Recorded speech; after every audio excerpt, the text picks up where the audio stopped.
Good afternoon, everyone, and welcome to another Mac Merlin stream. Today we are building another Iron 165, my very own Iron 165 this time, instead of the customers that you can see right here. Well, as I explained last week, it will essentially be the exact same build. I'll be taking the keycaps from this and transferring it to mine. It'll be the same color, same PCB, same pretty much everything except for switches. Let me talk about my dilemma right here. My switches actually came about 30 minutes ago at this point, so I have still not lubed them, and I have not filmed them as well. But if you caught my Thursday stream, you'll know that my Iron 165 is fully mil-maxed, so I can put whatever switches I want. So yeah, maybe by the time I actually start building, I'll come to a conclusion as to what switches I want. Let's see, who is here today? I'm seeing Nikolai, Static Age, Elmo Space, and Super Duper Dogeman. Thanks guys for joining in. Let's turn on some tunes right here. And of course, the most important question of the day, what is Merlin drinking? Today, I am drinking my Honest Tea Organic Honey Green Tea, one of my favorite drinks. One reason why is because it's organic. I'm trying to eat and drink more organic things lately, and also because this is $1. $1 at my local grocery store.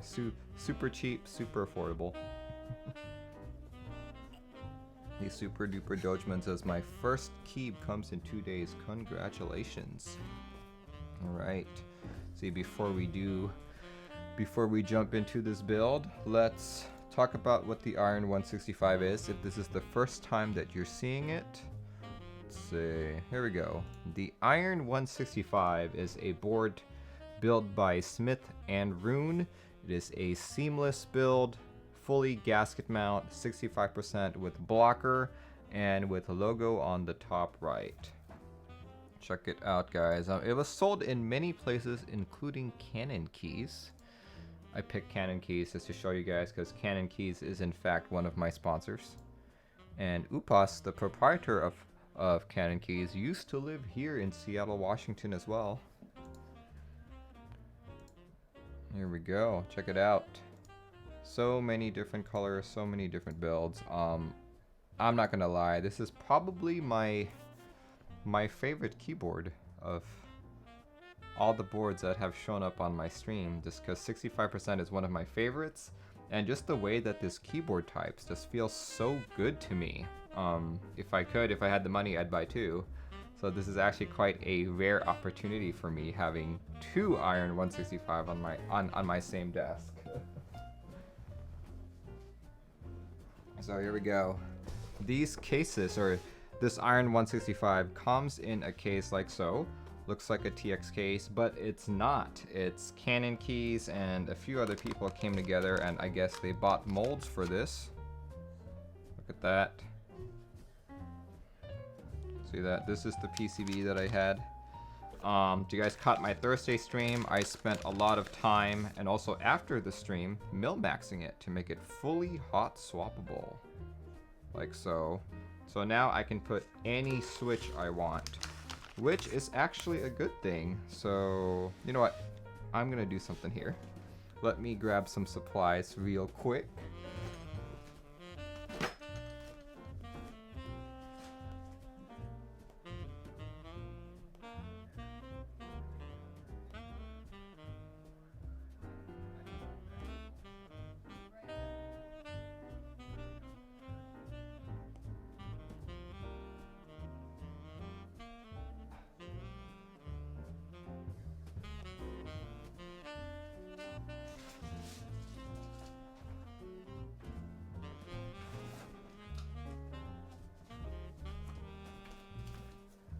Alright, before I show off all my things, I should probably mark off all of my addresses so I don't dox myself.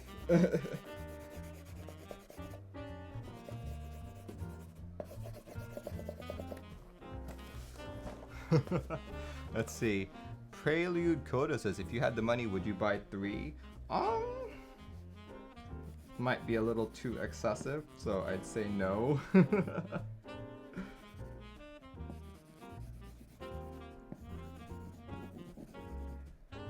There we go. Alright. Let's see. So what I have right here are two packages. Two packages that I quite literally got. One from Prime KB and one from Novelkeys. We're gonna open it right now. Let's see. Since I have a hot swappable board, I think I'm gonna have you guys decide for me. Actually, why don't I do that right now? Let me set up a poll. How do I do that? Poll, manage a poll. Here we go. New poll. What switches should Merlin put on his keyboard, on his Iron 165 SE?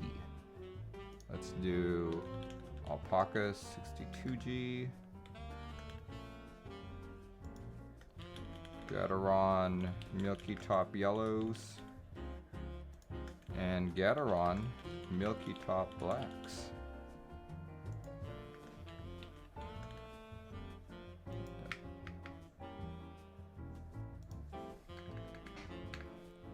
Go. And we will start the poll and keep it running for the next, let's do 5 minutes because I'm still unboxing here. There we go. Let's see. Ano says thoughts on the OM Squid 60. I'm trying to stay away from 60% these days, so I think it looks like a good board. Other than that, not many thoughts on it. I'm Baymax says wait. Another 165. Yes, this one is my 165. Iron 175 coming soon. I sure hope so. Sure hope so. 75% is actually one of my other favorite boards.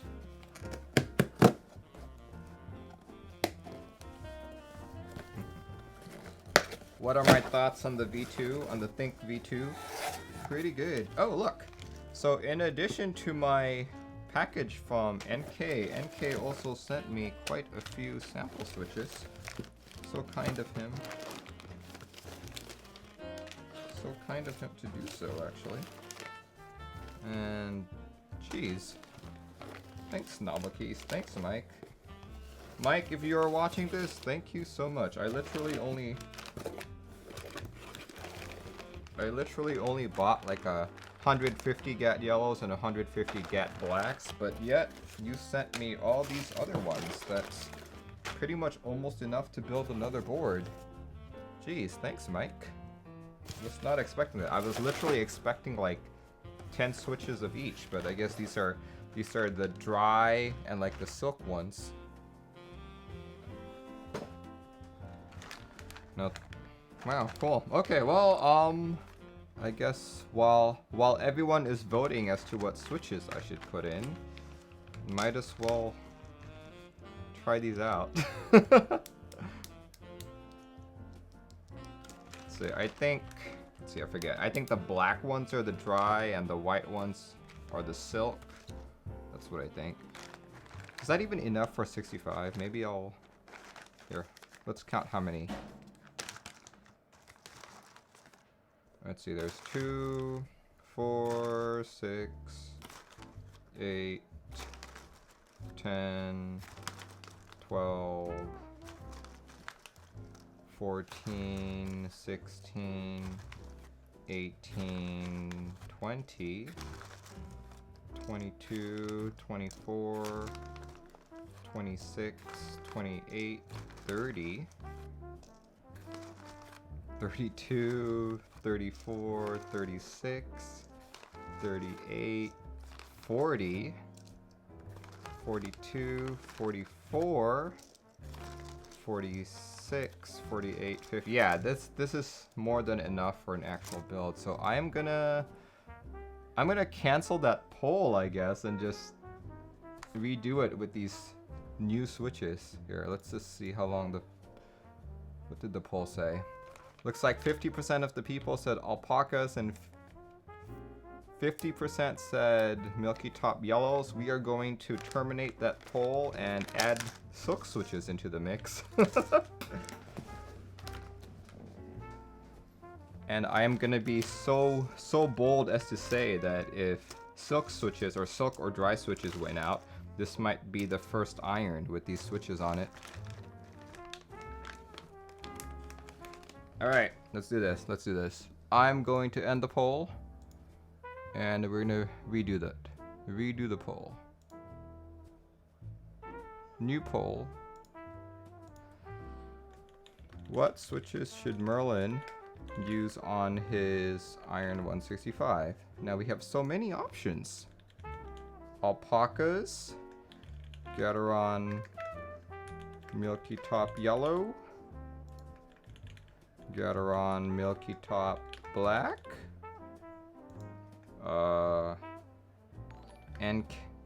NK Yellow Silk. And NK Yellow Dry. I am Karsha subscribing at tier 1. Thank you so much, man. Here. And let's run it for 5 minutes again. Very curious. Alright, sorry guys, but that's the new poll with all the switches in my possession. This was completely a surprise. Okay, let's just give like a hot take here of what I think of each of these. Here. These are the silks. These are the dries.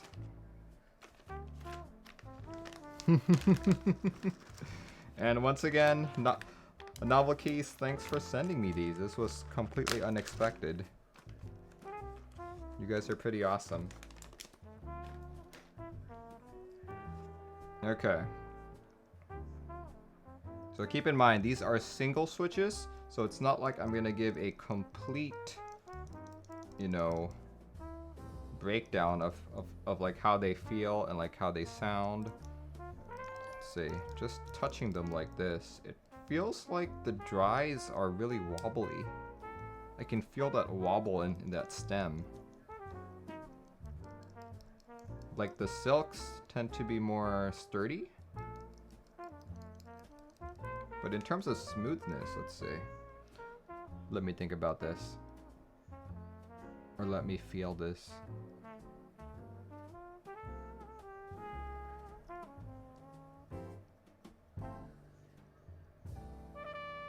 Yeah.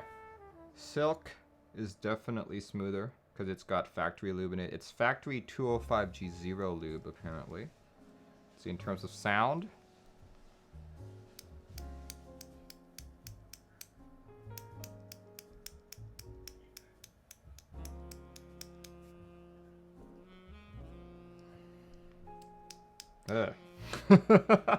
So the dries have a lot of spring ping. You can absolutely hear it. Okay. In terms of like the housing sound.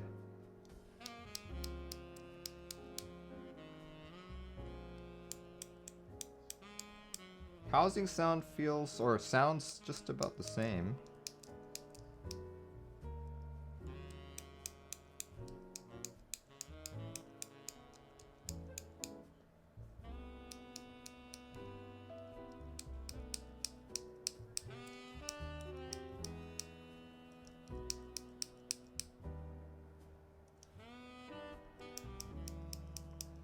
Yeah, they sound about the same, to be honest. I guess we won't know until we put it in an actual keyboard. But in terms of if I had to choose one over the other right now, I'm leaning more towards these silks.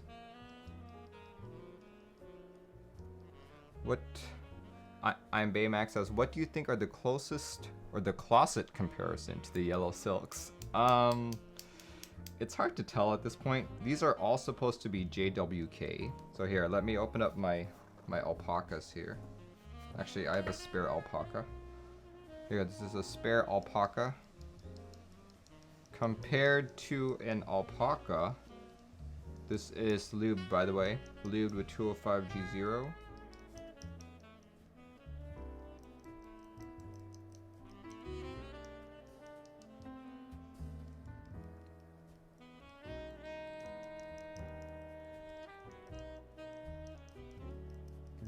The amount of lube that went into it feels good, actually. I tend to lube a little bit lighter so I can feel a very slight difference, but other than that, it seems to feel fairly decent. Yeah. Okay, let's see. Let's see, what are the results of the poll right now? Results of the poll, holy crap. 3 people voting for alpacas. 1 person voting for Gateron Top Yellow, but most of the people, 73% in fact, 16 people voting for NK Yellow Silk. I'm gonna have to agree with you guys. Well, let's see if the poll changes in the next minute here.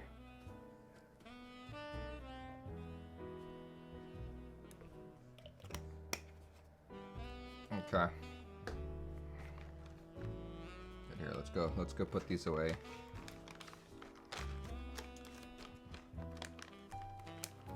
And he sent me reds too. Let's go check out the reds and the blacks. See, he sent me a few blacks.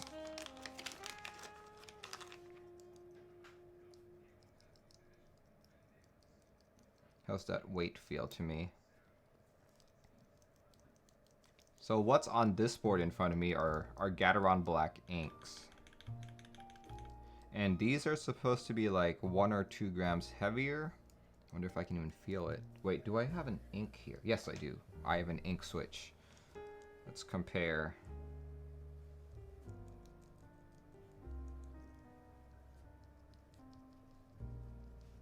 Oh, that's funny.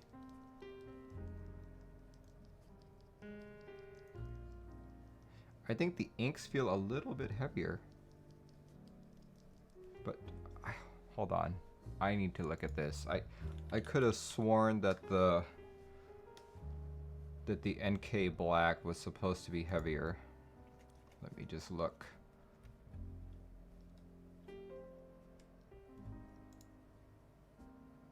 Could have sworn they were heavier. See, the dry black is bottoming out at 72G. Ah, okay. So these are supposed to be 72G, and the inks are supposed to be 70G, but just pressing on them right now, it feels like the inks are slightly heavier. It's more like this is the 72 and this is the 70. We'll see, we'll see, we'll see. Who knows, who knows. All right, okay, let me just put this away. And based on today's results, or today's poll result, the NK Yellow Silk is the clear winner. So we will be building my Iron 165 with the yellow silks. As I said before, I'm not soldering this at all, which is a good thing, because what if I don't like them? Then I essentially just soldered one of my favorite boards with crap switches. So yeah, let's clean this up a bit.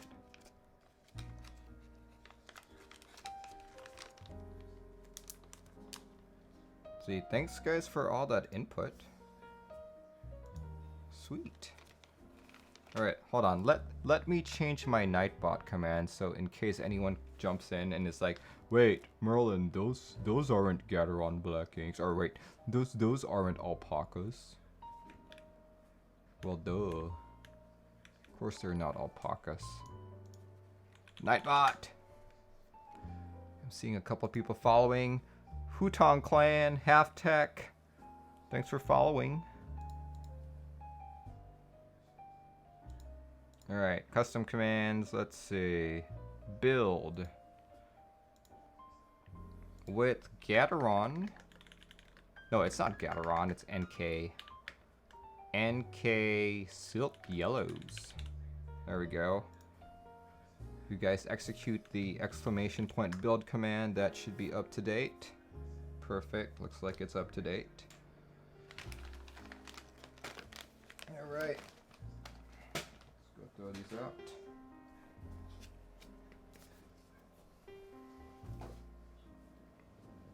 Okay. Should be good. How should I start this?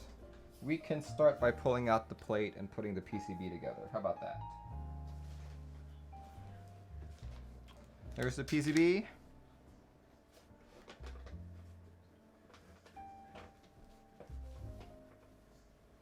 There's the plate. And actually, on second thoughts, we should actually start by putting stabilizers on. Because I currently have no stabilizers placed on. So today, let's see, what stabilizers do I want? I'm gonna use creams.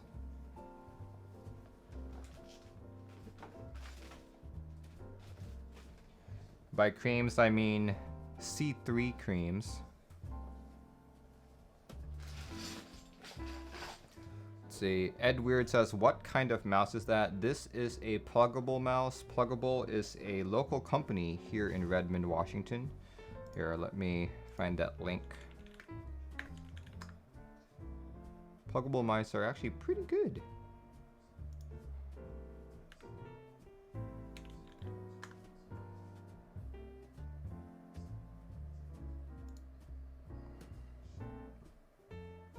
There. And as always, affiliate link included. There we go. Ed Weird, that is the mouse I use. For 30 bucks, you get a PMW 3360 censored mouse. And you get to support local companies if you are here in the United States. Okay, let me look for my C3 stabs really quick.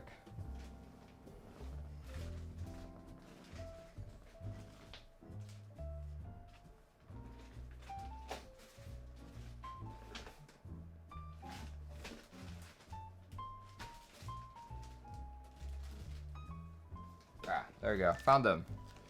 Let's see, Ottomint says, does mil-maxing work with all types of plates? By all types of plates, what do you mean by that?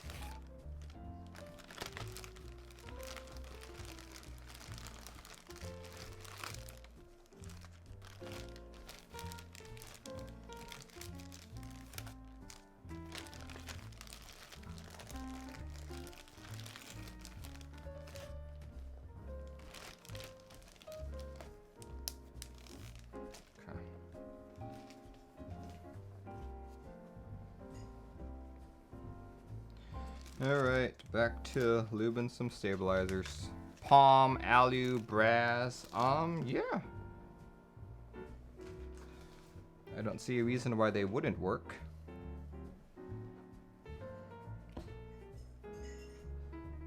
Alright folks, when I build my stabs, I like to use 205G0 for the plastic bits and Permatex branded dielectric grease for the metal bits.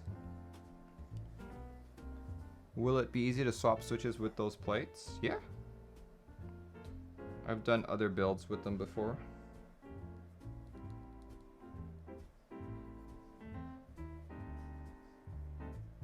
You're wondering if you could put brass inside of a Think V2? Maybe.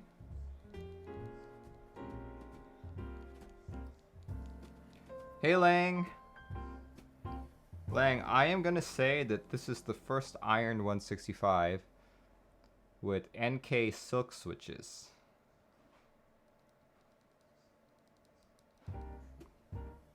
If anyone else has built an iron with silk switches, please do let me know, but I'm pretty sure this is the first one.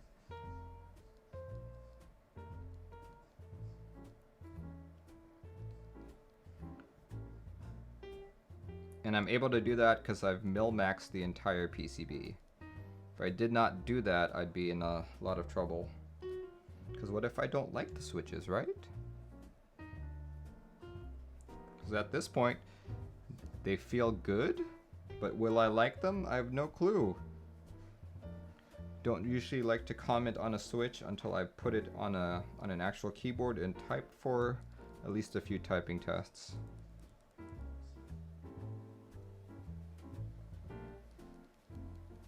Is it stock silks? Yes, it is stock silks because I got them I literally got them 30 minutes before the stream, and there was no way I can lube, what, 65, 67 switches in 30 minutes. Or in this case, clean off the factory lube and re-lube with 205G0. There's no way I can do it that quick.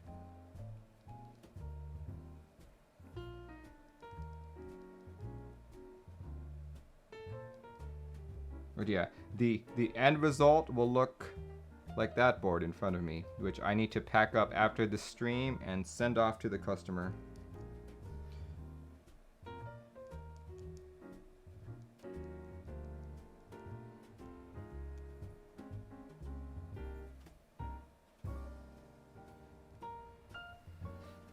Let's see.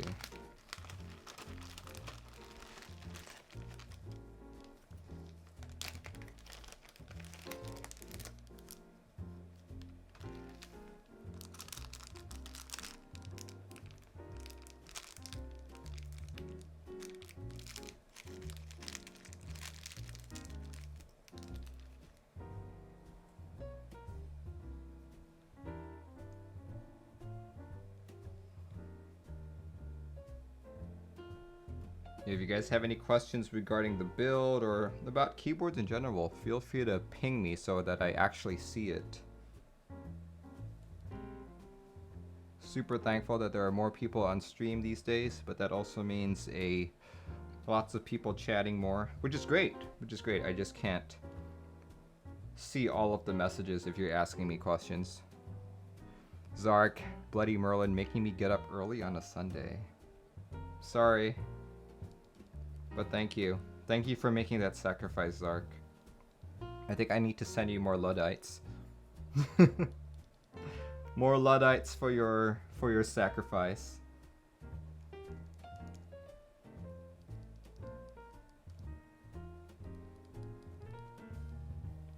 Durox stabs or nah, says I'm Baymax. Yes. Durox stabs are great. But what I'm using right now are C3 stabs. And the main reason being is because I'm not going to be using any type of PBT on my iron. So I figure I can stick with using C3s.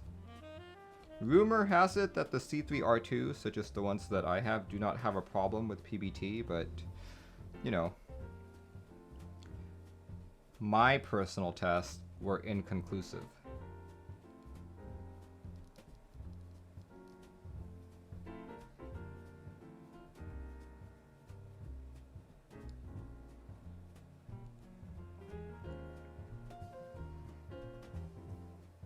You're gonna buy some right now for the Durox? Excellent. Honestly, you cannot go wrong with like Durox. They're some of the best, if not the best current stab in our community. But even though it's the best stab, it does not mean that it's perfect. There have been numerous reports of people having their wires pop out. So just keep that in mind. Just keep that in mind when you buy Durox.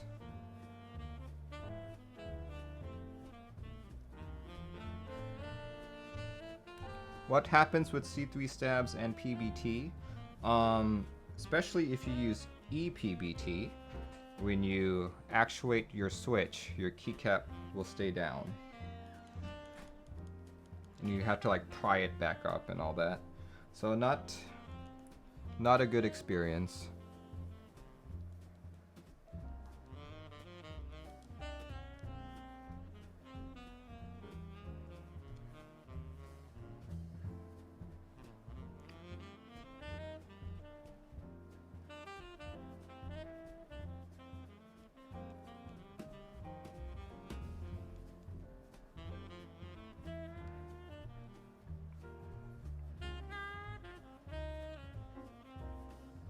Okay, let's see, 2, 4.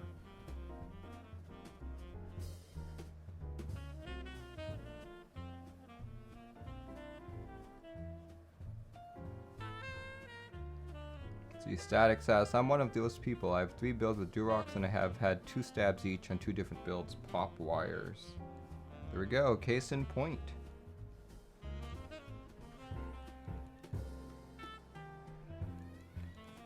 See, Ultimate says all PBT or just with ePBT. Most of the reports are with ePBT, but some PBT stuff also stays down, which is a problem for me because I tend to use cherry profile caps.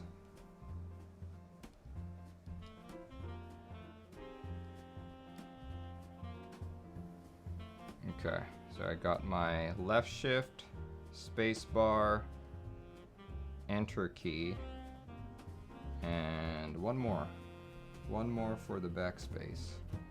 I'll be good with lubing stabs.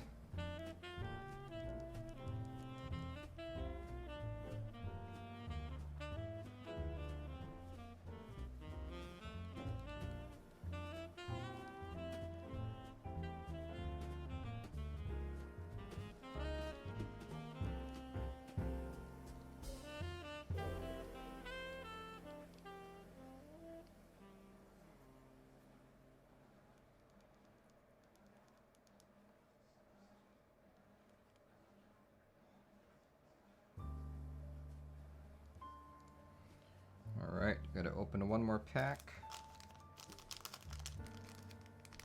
See, Harris says, what are the differences between milky GAT yellows and the GAT yellows which have black bottom, clear top? The difference is in the sound, on the sound of the upstroke. The milky tops tend to sound a whole lot better.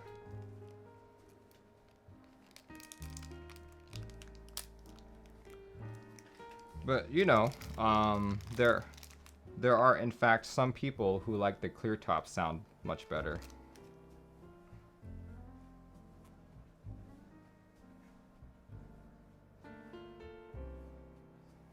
Let's see, Kasumi says between 3 boards, 2 with Zeal stabs, 1 with Durock. I found myself partial to the Zeal stabs. All lube the same and might have just been unlucky with the Durocks, but they have this weird ticking noise at the top. Not sure what it is, and more lube doesn't fix.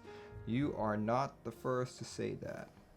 But also, Zeal stabs are expensive. I think it's like 30 bucks a set.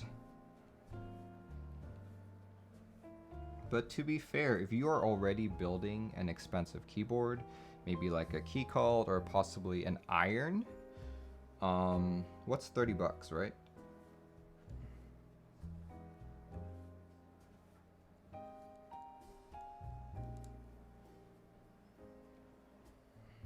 You know what? I'm gonna forget if I don't do this now, but I'm just gonna send Mike of Novelkeys just a quick thank you message, because was totally not expecting this. So let me just send him a quick thank you.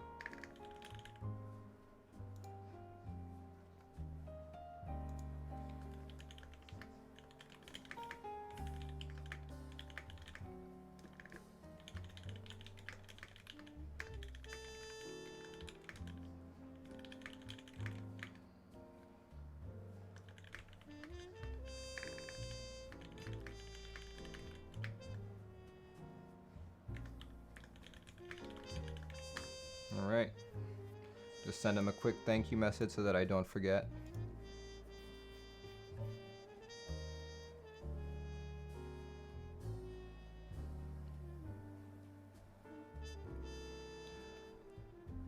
Let's see, Harris says, first impressions on silk yellows. Yeah, I gave them a bit ago. Versus milk yellows, completely different manufacturer. In terms of smoothness, I did not try that out yet. But maybe we will in just a bit, after I finish this lubing.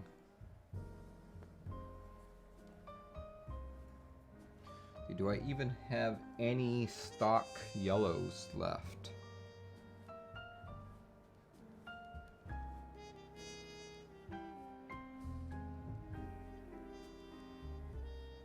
Mike at Novelkeys seems like a great guy. He is. He's amazing. Like, all my interactions with him have been awesome. I think it was at the... It was at the SoCal meetup, actually. Actually, it was after the SoCal meetup. I was sharing some kind of Korean dish with them, which I had never tried before. Why a Korean dish? Because 159 of Project Keyboards gathered all of us at this Korean establishment. He's like, yeah, this is a good place, so we all went just to try it out. So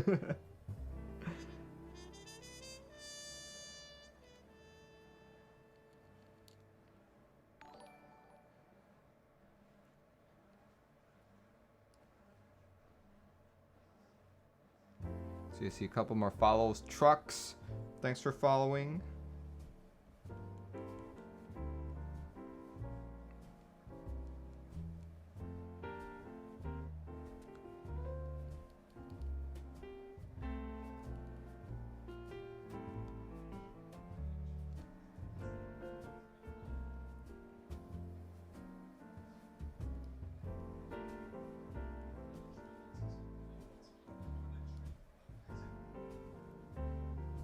Okay, I think that's enough lubing.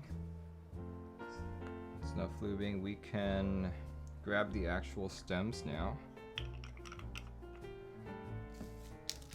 Let's see, stems.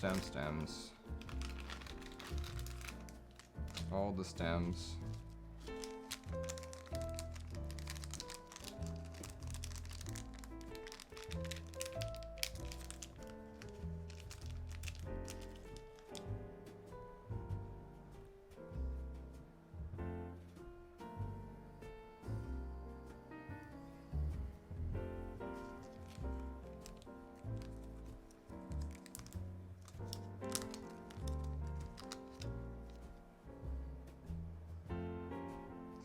Stems.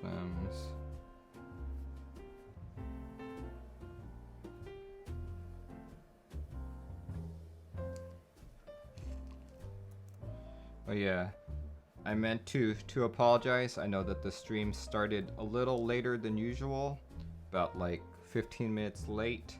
It's because I was grabbing all of these switches, you know? It's like I thought about it before the stream. I'm like, should I go and make a run for this or just use alpacas, right? But then I was like, nah, I should go because I'm curious about these switches. It looks like I made the right call.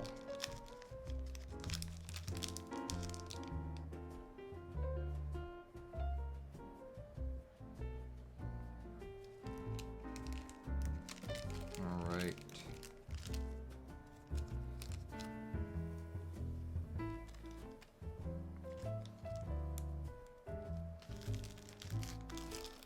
.com says, what's up, Merlin? What's up to you too? Hope you're doing great. I feel like I haven't seen you in a while, man.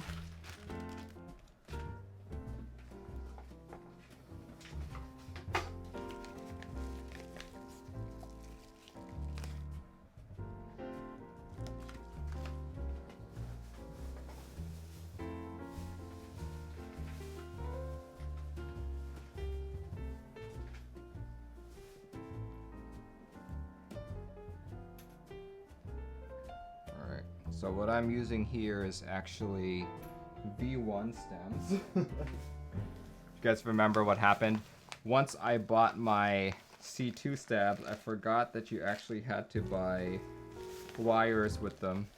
So what I'm using is V1 wires and V2 C3s.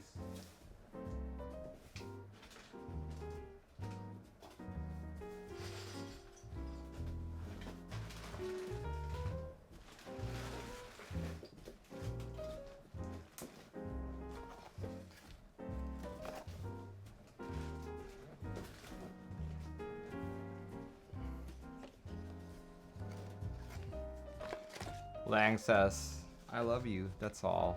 I love you too. .com says he's been away on work, back for a while now, jumping on the keyboard chores. Thanks, man. Oop.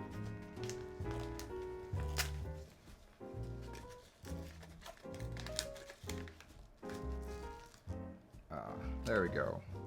All the wires I need.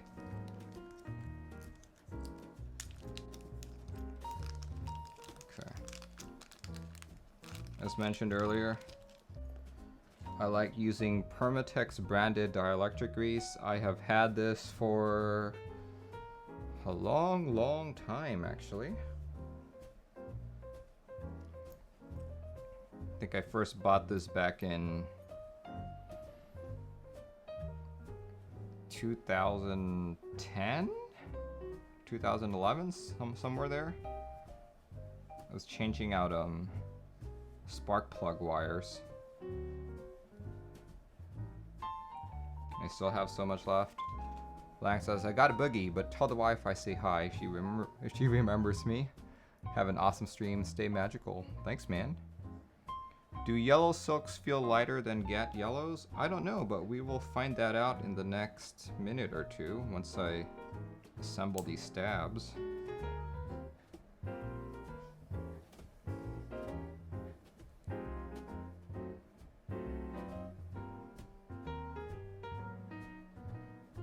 Autumn says, how do we know if we got R2 C3 stabs? I got the recent GB from ILMKB. Is that R2? Probably. That stuff should have been advertised.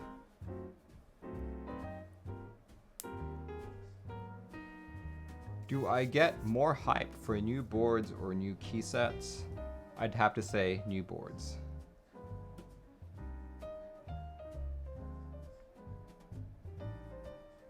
I think a large part of it has to do because I'm somewhat colorblind. So I'm a little bit suspicious of colors when they come out, especially if it's a purple or a red set, because those are the two colors that I have difficulty seeing.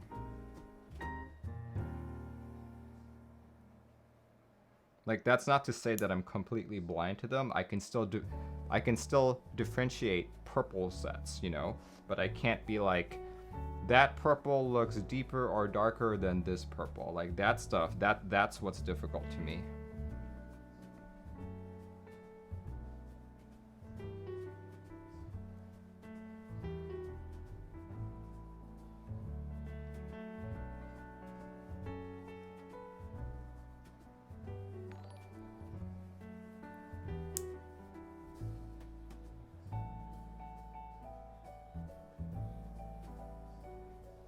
See, Harris696969 says, does this seem dodgy to you? Oh yes, I do not allow people to post links because people have been naughty before and linked inappropriate content. So this is my way of avoiding that. If it's a link that you want me to take a look at, just DM me here, either here on Twitch or on Discord. And what I will do is verify that your link is indeed, you know, accurate or so, and then I will look at it. Or I will let the whole group here watch it.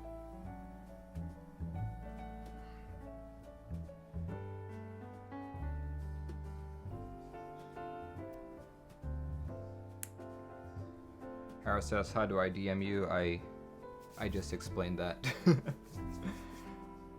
Beodap says, is this the new C3 stabs? Yes, yes it is. Okay, let's go put this on, right? Let's go put this on our PCB.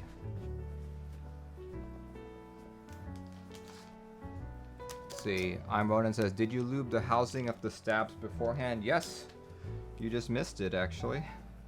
Spent about 15 minutes doing that.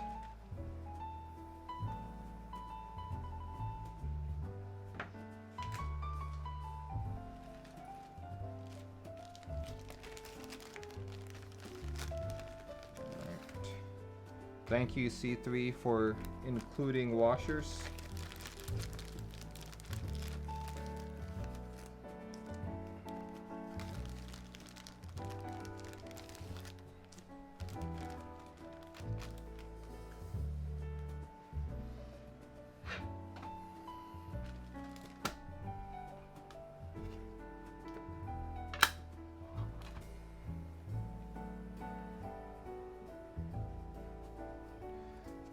See, Kasumi's talking about mauves, alpacas, and tangerines. That is correct. Tangerine housings are made of UHM WPE, which is the, in my opinion, it's like the smoothest material you can make a switch out of. but it also sounds really bad. It has this really tinny property.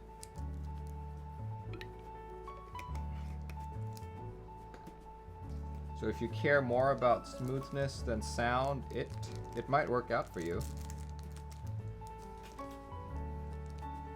I care more about sound these days just because in terms of smoothness can be rectified by just doing like a good lube job.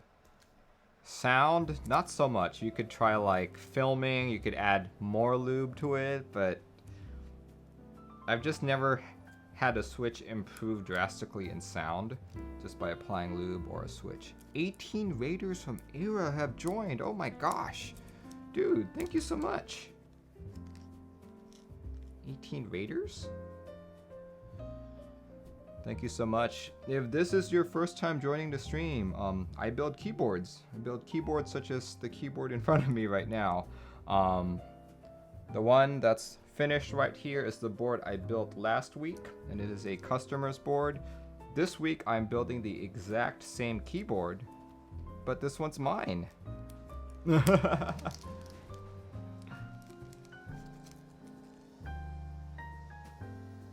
we go. So this is, and what's different about this board in particular is because I have a fully mil-maxed board. I spent the majority of Thursday mil-maxing it, and today I got some Novelkeys silks, which we will be trying out for the first time.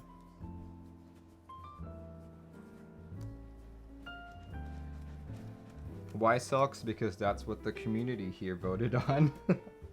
Please don't lead me astray, guys. I really hope that I like these switches. Yeah, silks. Silks are the new switch from Novelkeys. They just came out last week. They are a JWK switch, similar to alpacas, mobs, and all that, except with NK specs, whatever those specs may be. And let's see what else. And the silks come with 205G0 lube from the factory. And the dry variant, it's no lube. Sandra's trying to execute a non-existent washer command. These are just washers that come with C3 stabs. So if you buy a C3 stab, this is what they give you. I actually like them a lot. I like them more than my washers, so I don't know, maybe one of these days I will ask C3 and where they got them.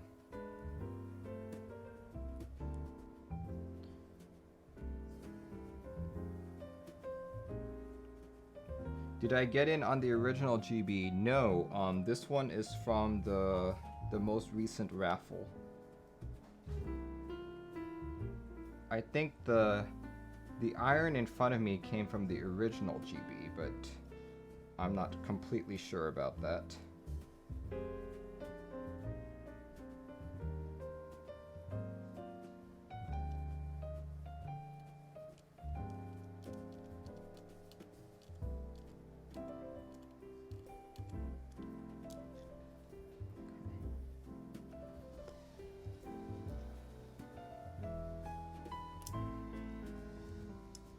There's a lot I like about C3s because they're really smooth, but one thing that I don't like about them is, unlike Durox, they don't have metal bits in them that allow you to hold the screw in place. So if you over tighten, you could potentially screw up the plastic.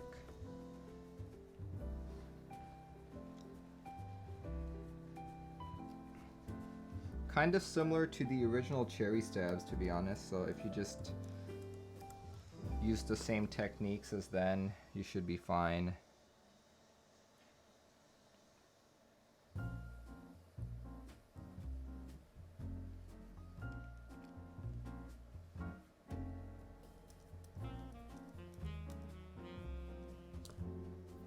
Okay, and of course I realized that I put a 2U stab when I was expecting a 6.25, so let me just redo that one. No worries. Easy fix.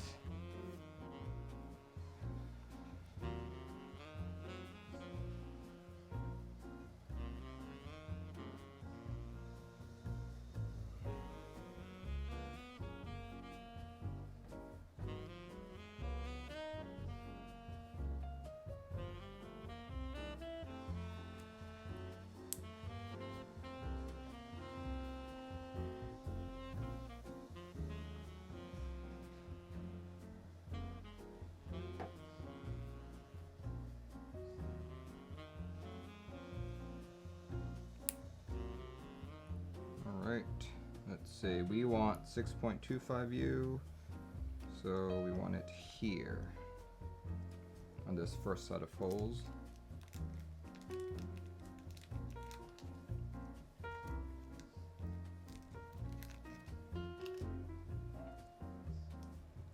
You just use electrical tape, but having those washers looks convenient.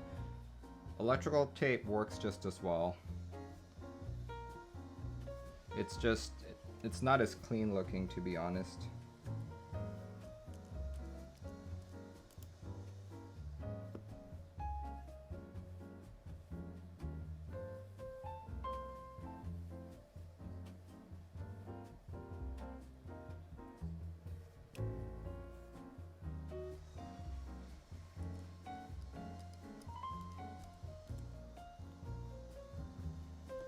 All right. Looks like we're good. Let me do a little bit of cleanup here, then we will test all of these stabs out. How long does it take to port a board to VIA if one was sent to you? If it's already in QMK and I'm not streaming, I can do it in half an hour. But my streams are usually like an hour and a half long, just because I'm explaining this entire process. Yeah. Some screws fell.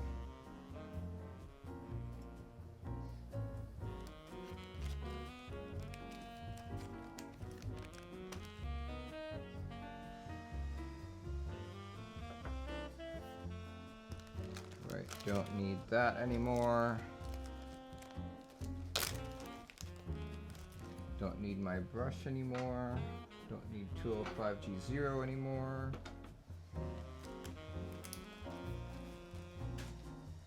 Go.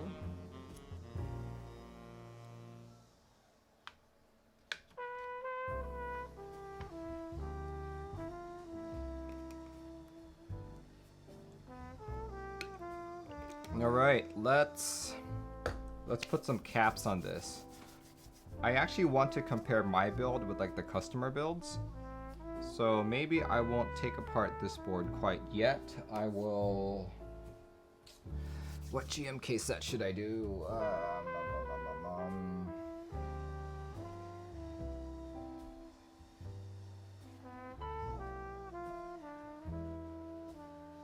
I'm gonna use GMK Olive.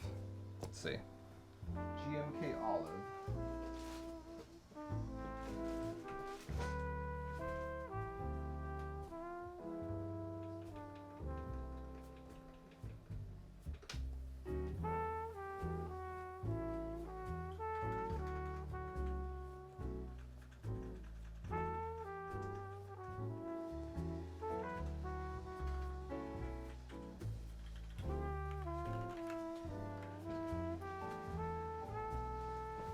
Alright, I'm going to use GMK Olive in order to test this.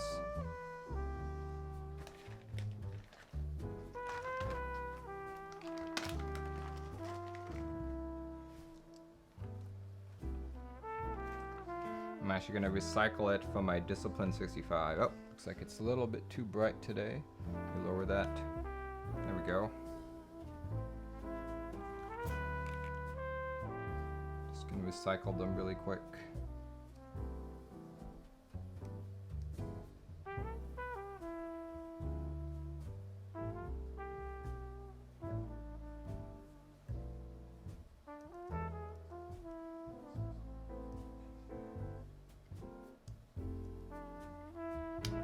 Those pins are not straight.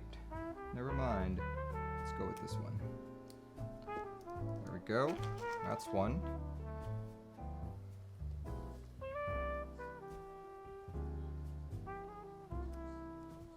That's another one.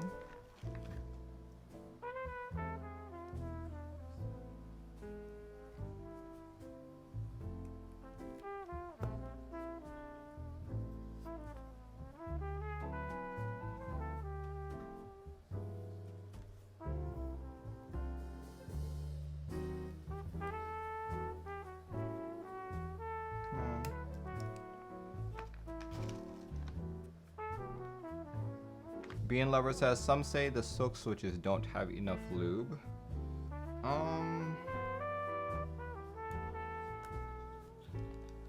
I'm generally like a lighter luber anyway, so I think it's fine, to be honest.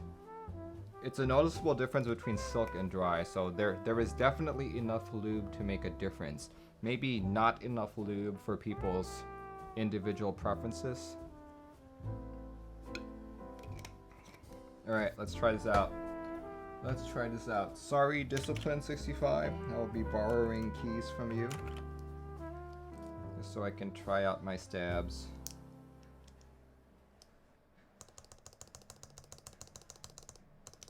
Oh yeah, that's really smooth.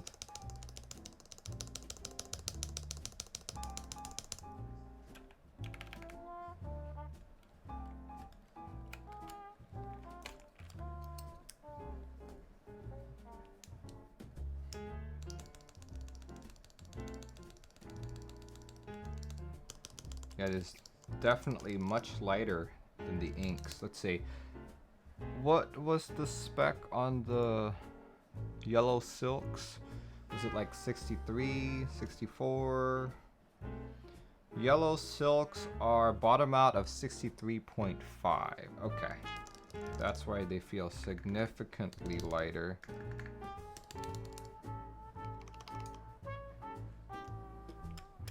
Hopefully I won't regret that.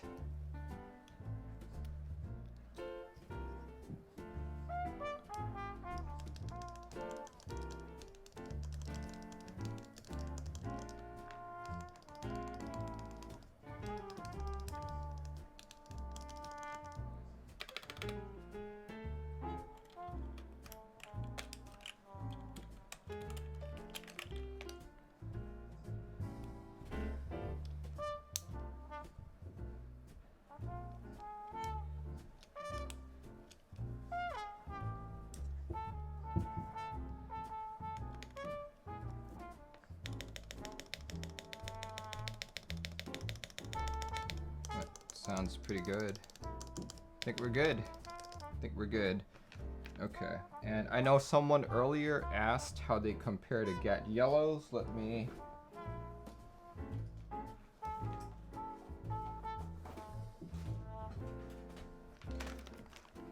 just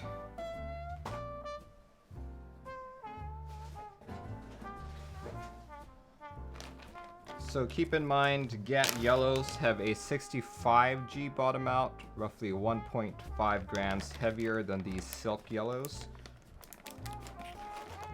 So there's going to be a difference in that, and also it's a progressive spring compared with the Novelkey variant. So in terms of smoothness,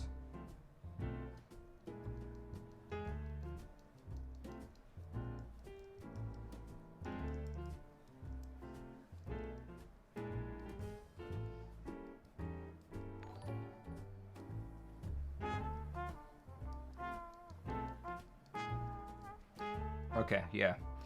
These silks are much smoother than Gateron Yellows. Not only can I feel the difference, I can hear the difference. In terms of sound though,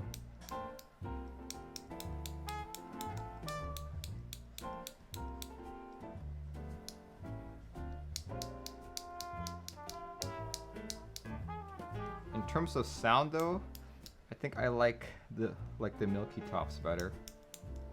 This one sounds a little too sharp to me.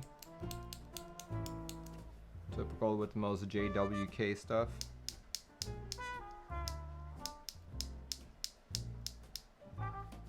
See, someone said wobble comparison. Here, let me grab. You guys are stopping me from building my Iron 165. Let's see. Can I see it wobble?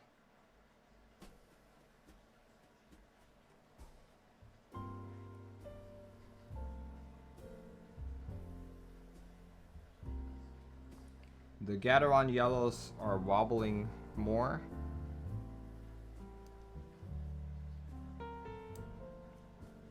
Actually, that's really hard to tell. I feel like they wobble about the same amount.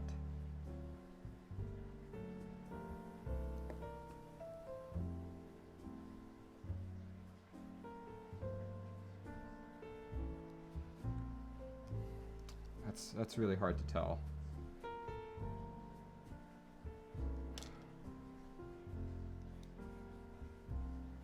In terms of stem wobble, I think I'm gonna say that the silk ones, that the NK silks, wobble a tiny bit less than GAT yellows.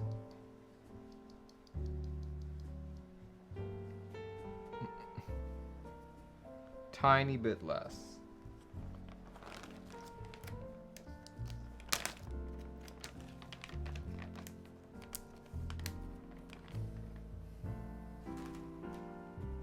All right, let's take all of these back in. Well, let's grab the plate now and put everything together.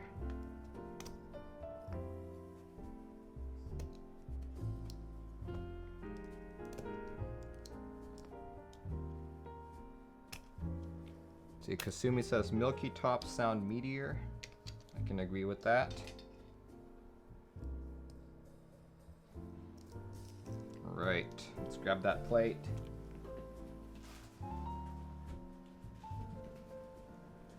Grab the plate. All right, this is the Iron 165 plate. On a future build of this board, I think I'm actually gonna try and get a stainless steel plate. Why stainless steel? Just cuz. But for now, I will build it with brass. Check it out, guys. You can see the Smith & Rune logo right there.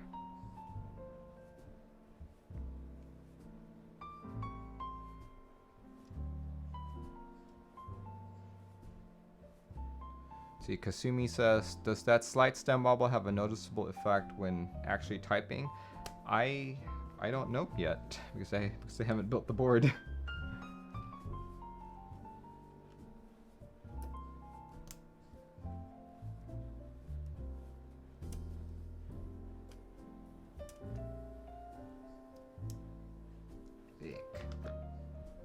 Okay, done. Do not bend the legs, Merlin, so you can actually get them into the hot swap. Sleepy says, what's your favorite greenish keycap set? I don't usually get green keycap sets, but the one I can think of right now that recently ended was JTK Zen and GMK Botanical. Those are two sets that I liked. Maybe not so much liked enough to buy, but I did think that they were cool.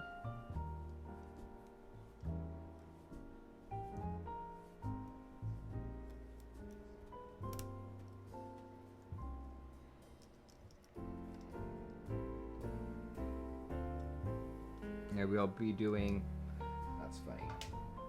I was just about to say we're doing 0 desoldering, and I just glanced at my soldering iron and I noticed that it was on, and I'm like, oh crap, that's right, I did soldering just a little bit ago. Should probably turn that off.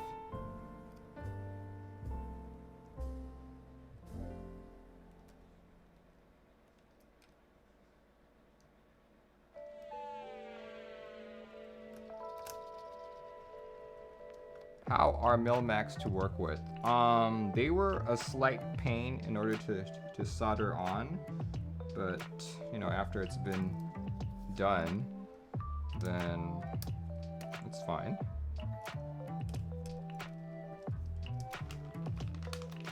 Isn't there a new nuclear data? Oh yeah, that's a current set that's running. He did say what's my favorite greenish keycap set, and nuclear data is nowhere near being my favorite, to be honest.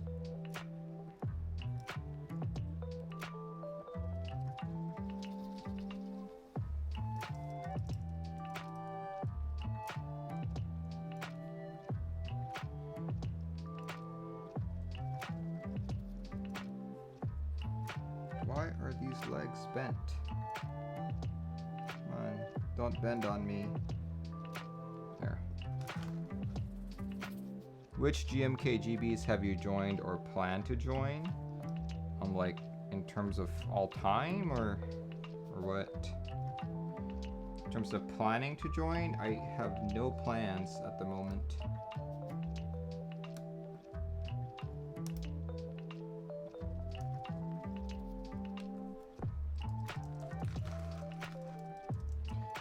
what's your first impressions on silk yellows? So far so good. But until they're in a board, I can't really give an actual answer. Because you know, how a switch feels like this, holding it and pressing on it, will feel completely different than how it feels in an actual board.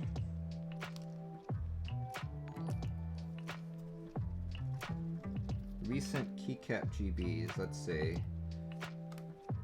I recently joined Redacted. Well, not recently, but I think Redacted was one that I joined. What else?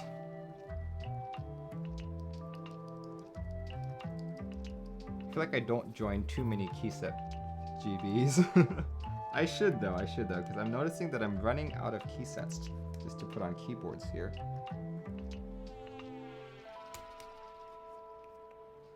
Did I lube the silk yellow? No, I did not.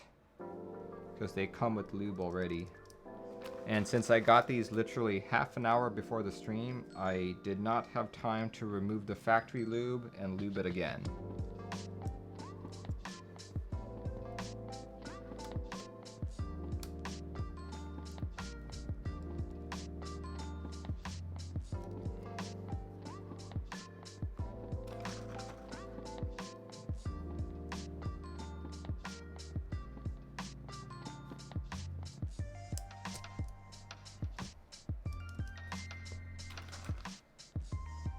See, Apellion says, how many keyboards do you have, MacMerlin? I think as of right now, I think someone asked me that last stream. I have at least 16 TX bags worth of keyboards. But of course, I've got many more that are not in a TX bag. Garlic says, I'm so confused if I should join GMK Sumi or not. Join what you want, man. Do you like it? Go join it. I'm not joining in on the key set, but I am considering those dust mats.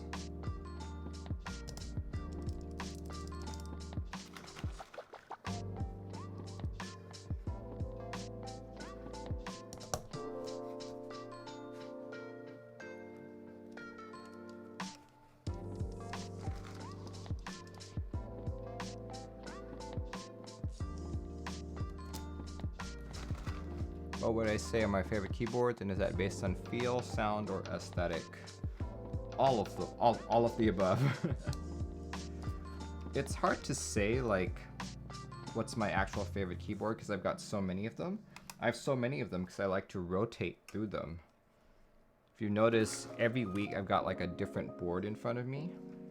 But in terms of the boards that I like the most in my current collection, would have to be the Iron and the Volcano 660. And the one thing in common between those two, well, yeah, I guess the one thing in common between those two are that they are gasket mount. So I think if I were to buy any other keyboard, it would need to have gaskets in it.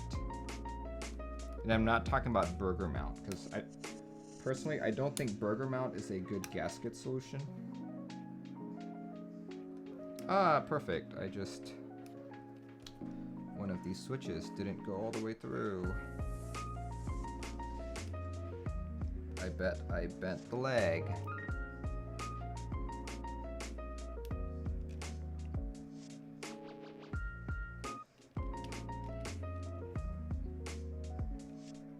Come on. Come out, come out.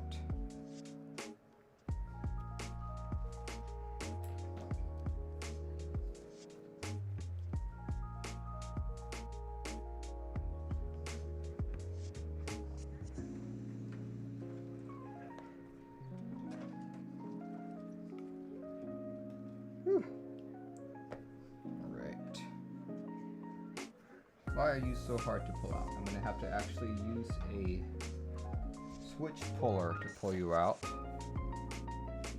The shipping price for this Think 6.5, yeah, it was what? It was, wasn't it like 70 bucks or something?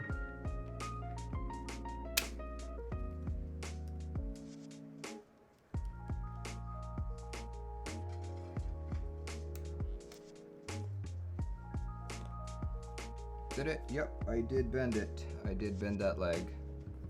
That's why it didn't go through. That's correct.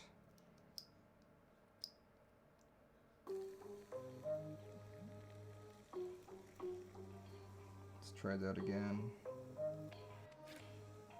Please don't bend. Perfect. Did not bend that time.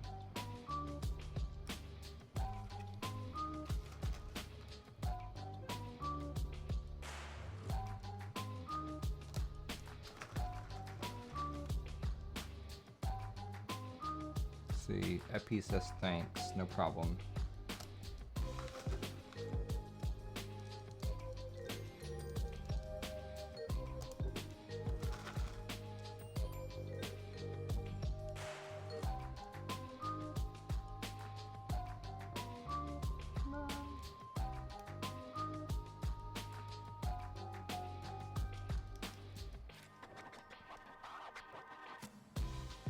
See who's heading out. Unselfish 2 is heading out. Thanks for joining in.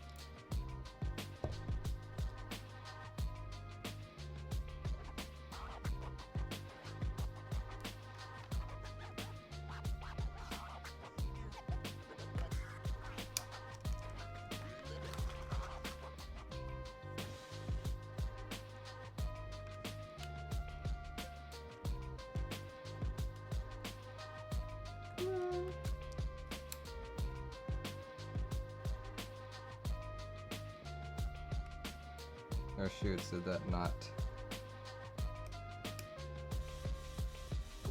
The KVS says, how's it going? It's going pretty well. I am building one of my quote-unquote endgame boards.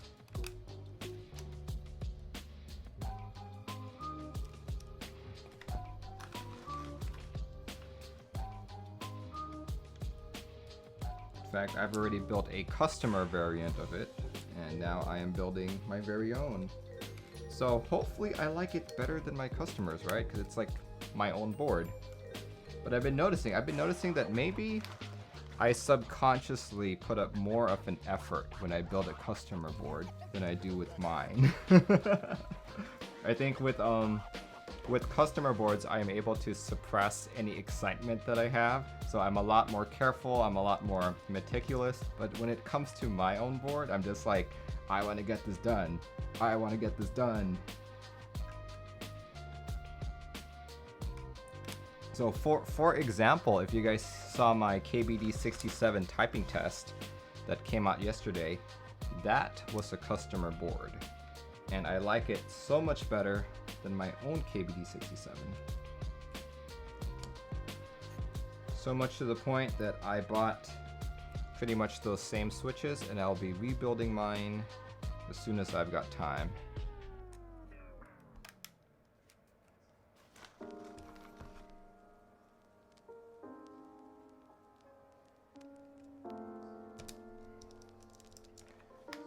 Did you win the raffle or buy one aftermarket? I won it through the raffle. I try my best not to buy it through aftermarket just because those prices are insane. Like, more power to you if you've got that money, but I personally would not buy even if I had that money. What? Last I heard, these sell for what? 3,000? I'm like, no thanks. No thanks.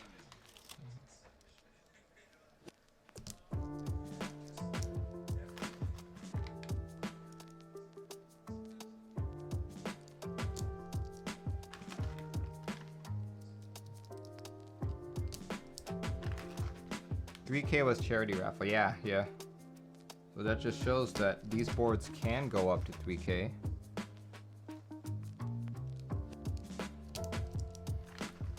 I can see why, but I also don't necessarily, like, I'm like completely bewildered of like how much this sold for.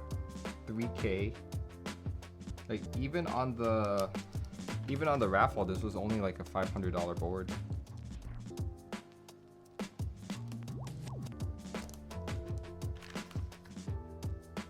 So 3K is absurd.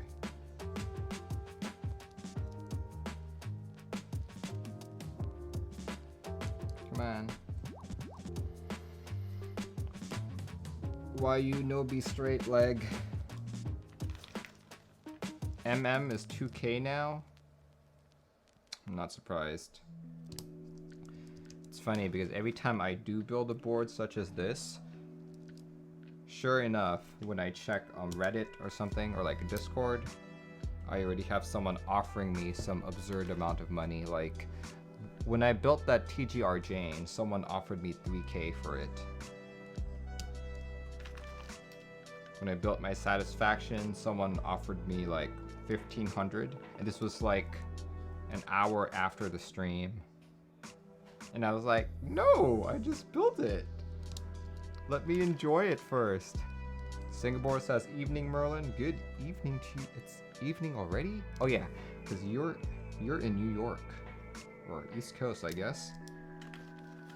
It's 6 o'clock for you. Whereas for me, it's only 3 o'clock.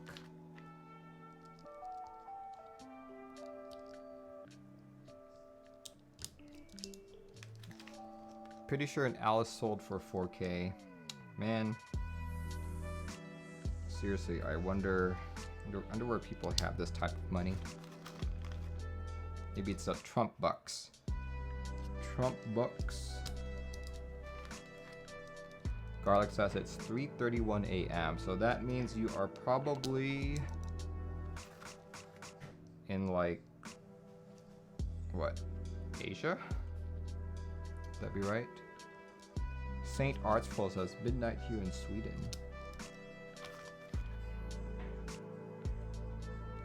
Well guys, for all of you tuning in past your bedtime or super early in the morning, I do absolutely appreciate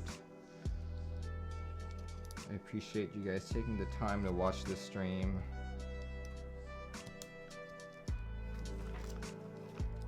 So yeah, I see a couple more follows. Someone whose name is in Korean, and obviously I can't read Korean, so yeah, thanks for following. I see an Andrew Wayne, an Immortal Bird, Juan Becker. Thanks guys.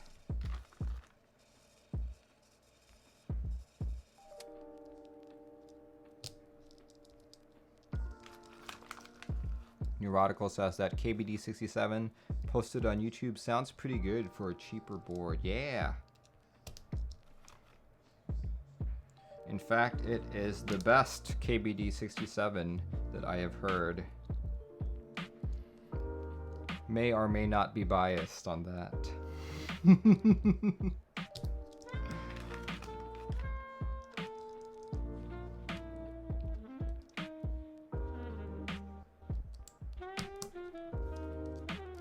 Yeah, that guy. Nope, that guy went in. Perfect. Almost done.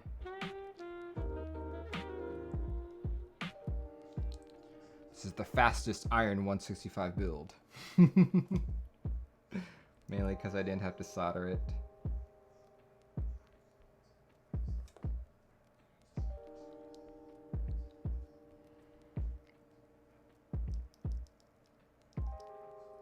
Oh, really? Interesting. I'm glad that you got him in on that.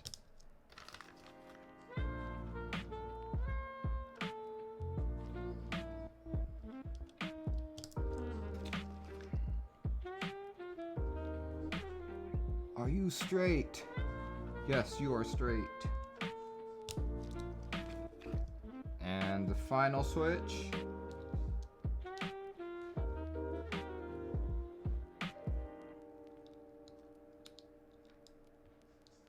Feels like he's not coming in for some reason.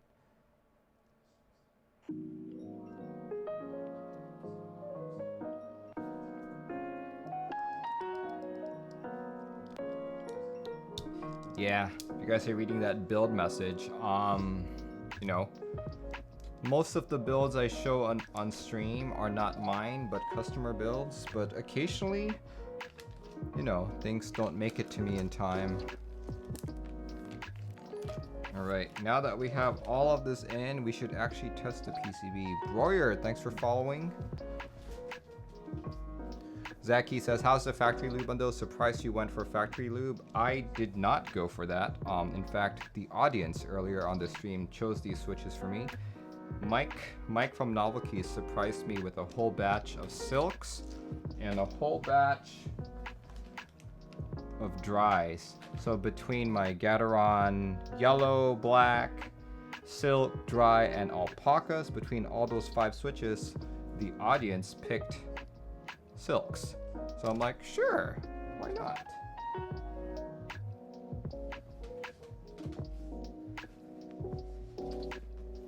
It's a Milmax board anyway, so, you know, if I don't like them, I can swap it out in the near future.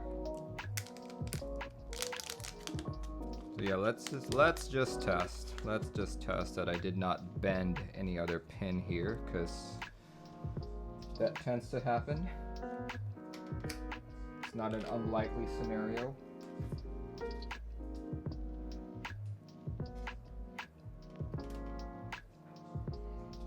Okay, daughter board cable, make sure you plug it in the right way.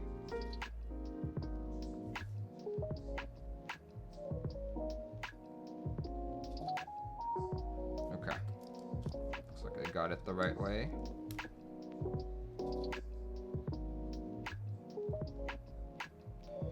And use the tweezer to push it all the way in.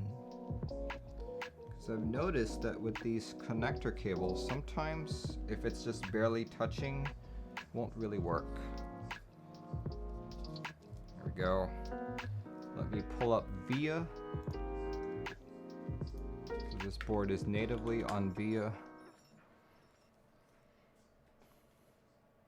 Come on, VIA. Open up, open up. Here we go. Okay, so the board... see. Let's go plug it in. Plug it in and test my switches. I'm pretty sure that I might have bent 1 or 2 switches, so we'll see. We'll see. Escape! Woo! It works, it works. Let's see, Niv180 says, this might be a silly question, but what does a daughter board do exactly? A daughter board usually has the USB port on it, which means you can align the USB port. Like, it doesn't need to be parallel. I mean, it doesn't need to be right where the PCB is. You can put it lower in the case, you can put it to the right, to the left, wherever you want. Also, if you mess up your USB port, it's a lot cheaper to buy the daughter board than it is to buy the PCB.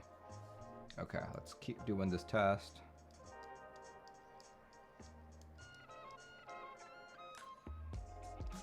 Oh wait, maybe I should probably program this first the way I want it to be. Here we go, let's program it.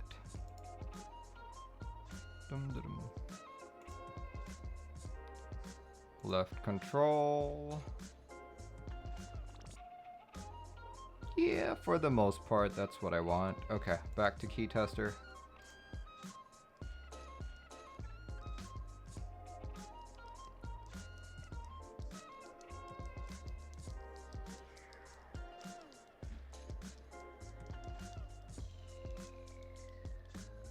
Uh-oh, my A key's not working.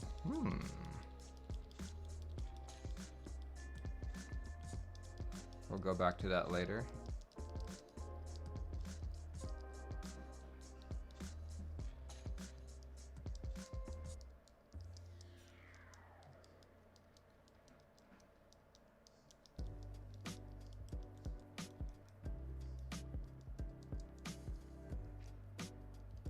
That's the FN key, so there we go. Function row, that's good. Control. Okay, so pretty much everything but the A key. Let me take a look at what went wrong with the A key there.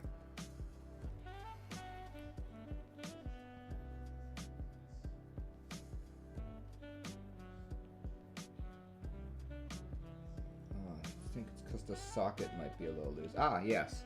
This is one of the drawbacks of using Milmaxes. Sometimes the socket can get loose. So I'm trying to squeeze it together. See what happens. If not, I'm gonna have to take out that socket. It's weird because it worked last night. I don't know why it's not working anymore today. Of course, I did just use tweezers to test it, so who knows? Shoots, man. But A key's not working. Okay. And what I'm gonna do?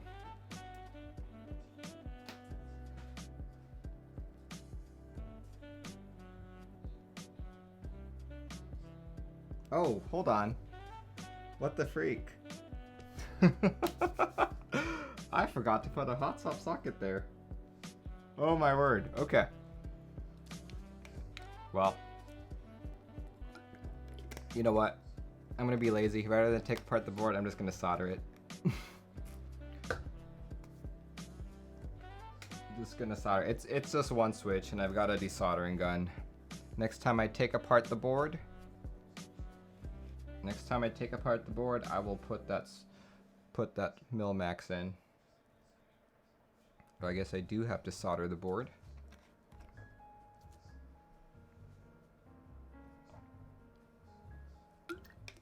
All right, just waiting for my desoldering or my soldering iron to heat up.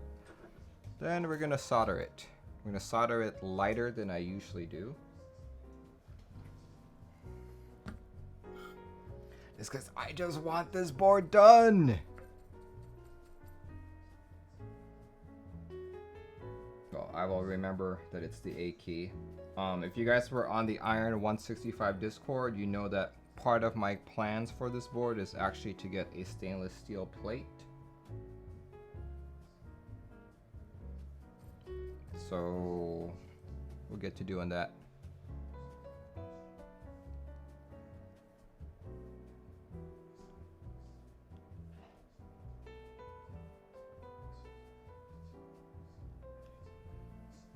Okay, there we go. I kind of just soldered it like I normally do. I was planning on only soldering half of it, but I just soldered it. Oh well. Plug it in. I'm not gonna bring up the switch tester.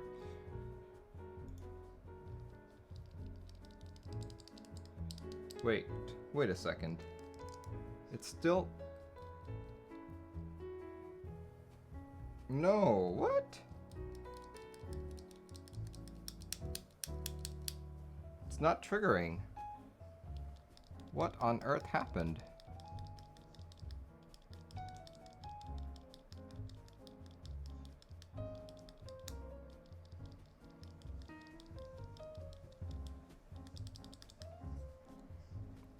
Check it out, guys.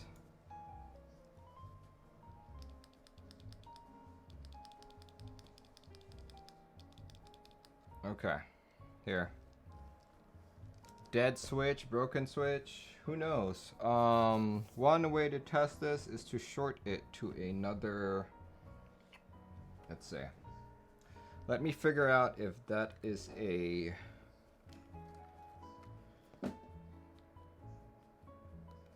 Let me just figure out if it's a row pin or a column pin. Then we can go from there. But that's rather disappointing, to be honest.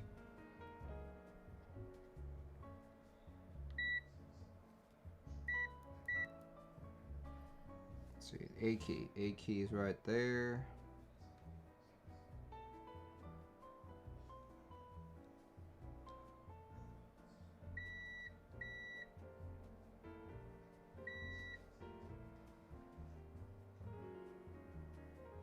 That's really odd. Here, let me do this.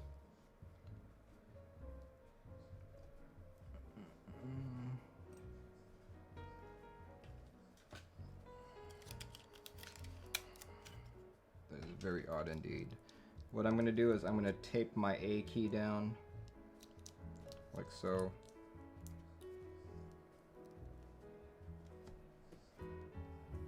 And I'm going to see if it registers just from the back here.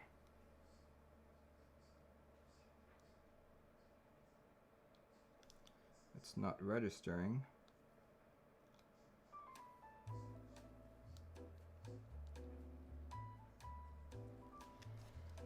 You know what? That could actually be the switch. But what's the chances of that happening?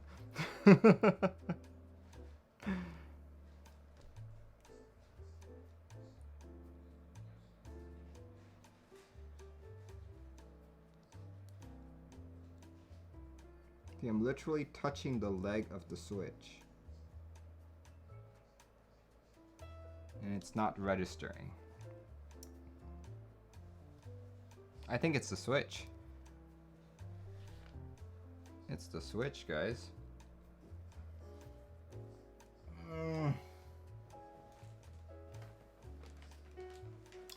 Annoying. Annoying. Okay, let's just...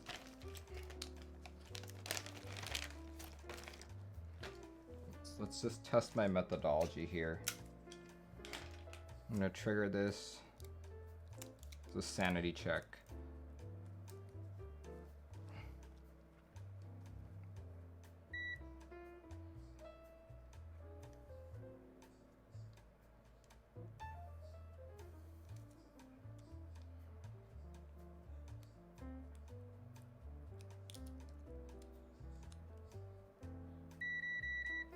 Okay. That's really weird. Because based on my tracing here, that should absolutely work.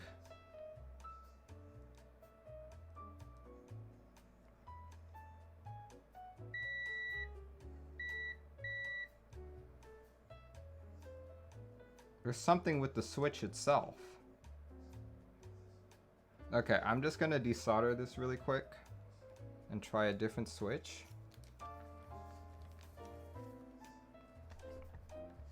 Because what I just demonstrated there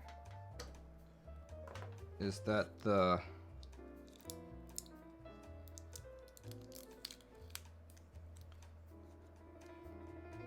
electrical matrix is definitely in place, so it's not the PCB, and I really think it's the switch at this point. So I'm just gonna desolder that one switch. Of course, just my luck, right, guys? This is the one switch that I forgot to put a hot swap in, and it just so happens to be the one switch that is potentially broken.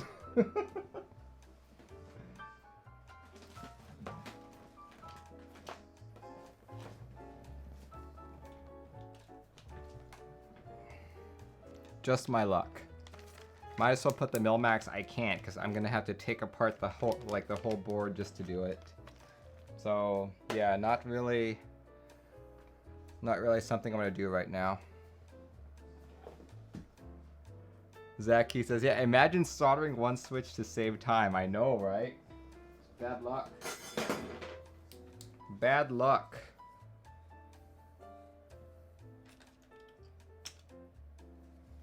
But yeah, good thing I have a desoldering gun. Here, let me pull out my usual screen right now.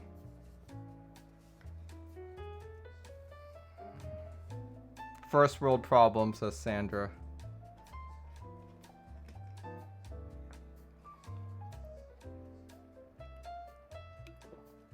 I'm willing to bet that there's something wrong with the other leg of this switch. That's what I'm guessing. I'm just waiting for the gun to heat up. And once it's heated up, we'll desolder the switch, take it out, and see where we go from there.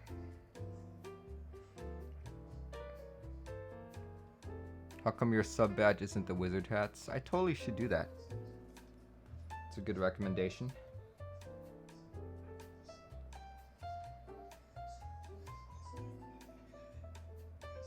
Come on. Okay, so once that red light disappears. Oh, it just disappeared. Here goes. All right.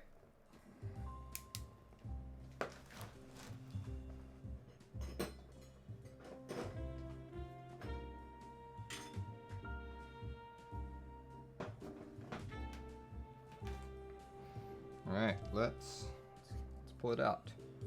Pull out that A key.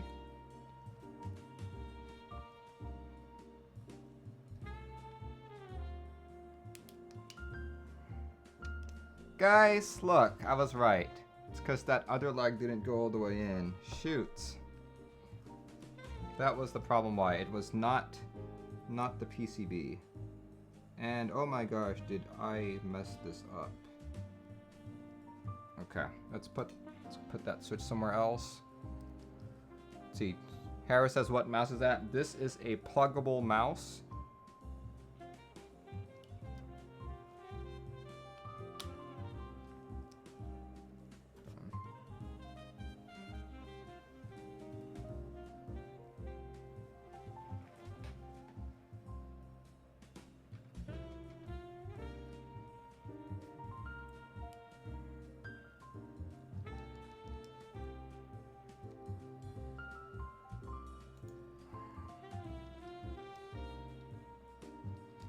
Okay. Alright, let me just check to make sure that it went all the way in. Is it in? Is it in? Yes, it is. Both legs are in. And yeah, I'll just solder this again.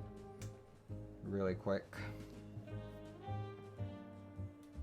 Harris, while I'm waiting for my soldering iron to heat up, I will link that to you. Assuming I still have it up and running. Yep, it is. This is a pluggable mouse. Pluggable is a company local to Redmond, Washington. In fact, I believe its founding members are all ex-Microsoft peripheral engineers, if I'm not mistaken.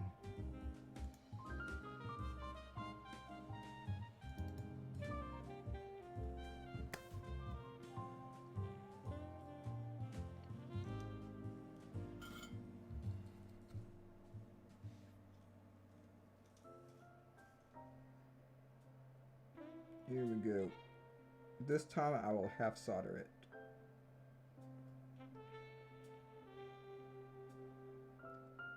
Okay.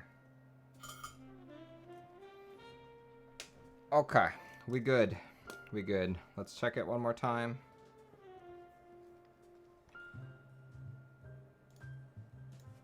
Check it.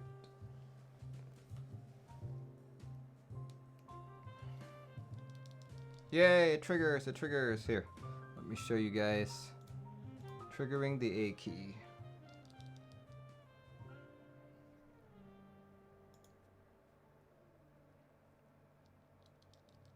See that? It's triggering. Perfect, okay. Excellent. Let's clean up a little bit here. And I'm gonna pull out the case. I'm gonna pull out the case and build up the board.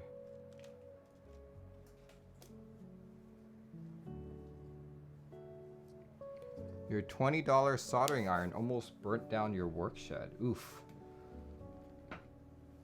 I would imagine that might be because it wasn't grounded and you might have started an electrical fire of sorts. That's actually quite common for cheaper soldering irons.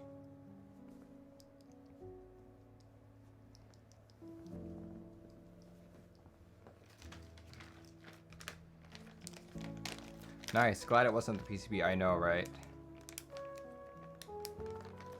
Alright, let's clear off more on my desk here. What we're gonna need next is actually just the screwdriver, I believe.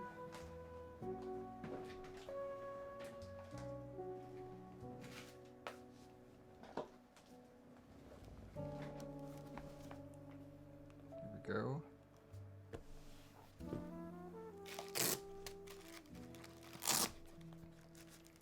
Harris says, you're telling me you have a luxury Macau keyboard and a $25 mouse? That's like having a mansion driving a 2005 Toyota Prius.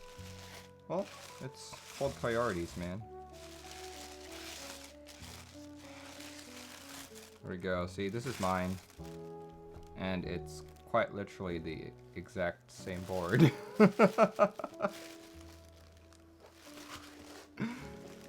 quite literally the exact same board. Twins, I know, right?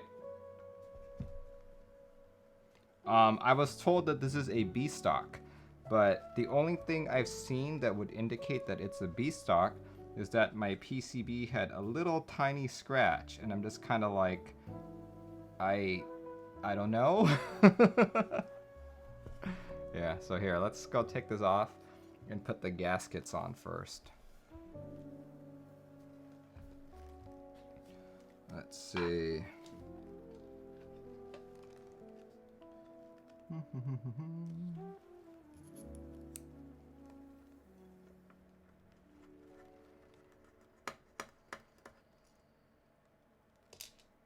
Hooray for magnetic screws and a magnetic screwdriver. You love vendors with a high QC standard. Yeah, it's great when you order a B stock and it's like A stock or like stock quality. Unlike some vendors are like, yeah, this is our customer unit, but it's equivalent to like other companies' B stocks. Okay, so this is a trick I learned from Olivia.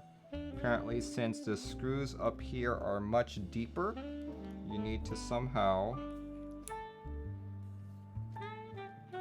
connect two parts of your iFixit kit together in order to get them all up. Devas says, how is this iron? It's not. It's just a name of the board. It's kind of like you don't expect the TGR Janes to be made out of Janes. That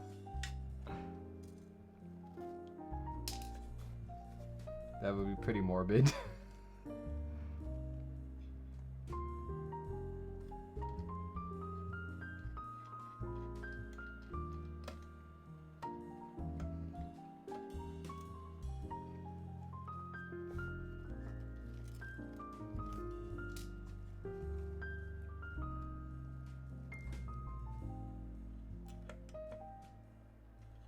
Oh,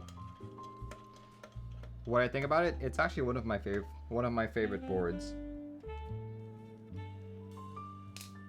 Probably, I'd say top 2 at least, or maybe top 3 in my collection.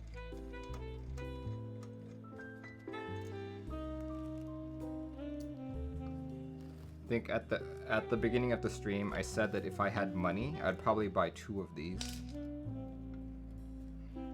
Alright, we have all the screws out. Let's actually take it from the top here.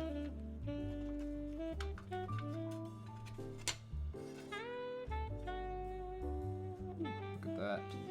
Okay, so now we need to put in gaskets. There are a total of 16 gaskets total. So we're gonna start with the top of the case and the gaskets. Right there. So if you look at the top of the case, there are these little channels that go all around it. There's 3 on top, 3 on bottom, 1 on each side. Just peel off these gaskets, these neoprene gaskets, and you put them on.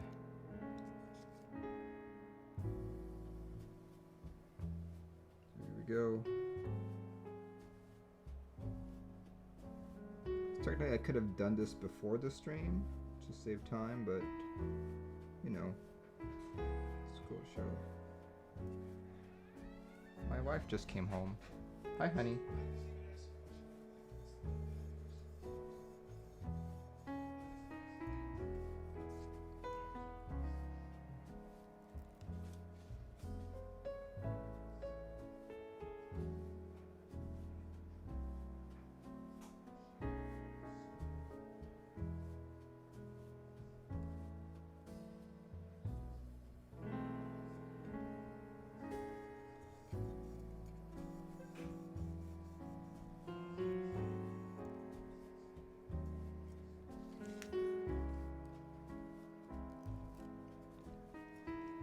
See, Kimchi says, is there a way to configure mute audio macro and video? I'm pretty new when it comes to QMK.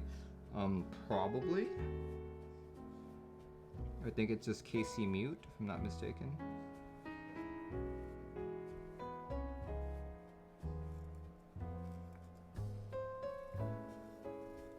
Rain Feast also says, the wizard hat is saying, leave me alone, I'm streaming.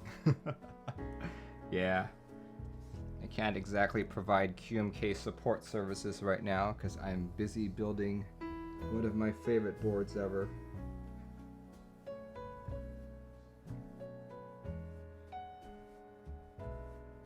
The Iron 165.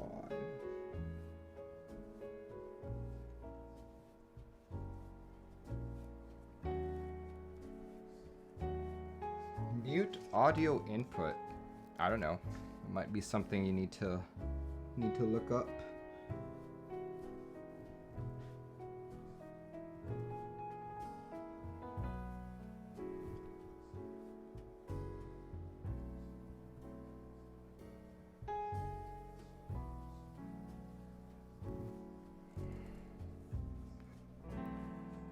Zangit Gazer says, do you recommend using films for silks? I don't know yet, 'cause this is the first board that I have with silks, but I will, once I finish building it, I should have an answer. Devaz says, Merlin, fix that top left gasket. It's fine, because like once you compress it, it actually will just spread all over the place. You'll see what I mean later.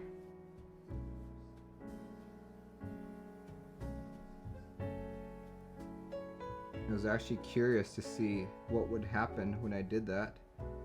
So I opened up the customer's board after the stream, and sure, no matter how well I tried to put those gaskets in, it just all kind of spread out and got uneven and everything.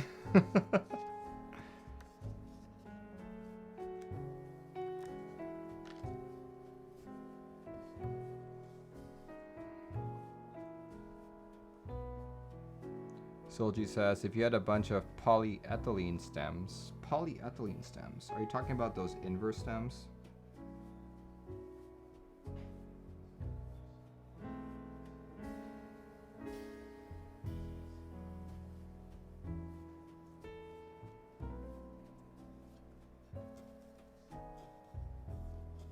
Yes, I am. The only switches I've put them into are Gateron inks, and until this very date, that is probably the smoothest switches I have ever made. I didn't even lube them, and I thought that they were super smooth.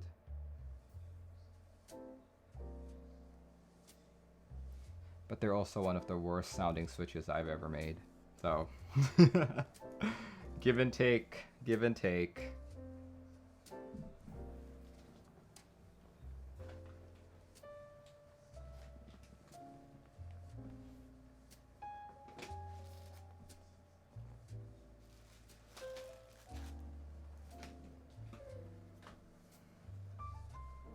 Okay, let's do the bottom one then.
before I do the center one, I'm actually gonna put the daughter board on first.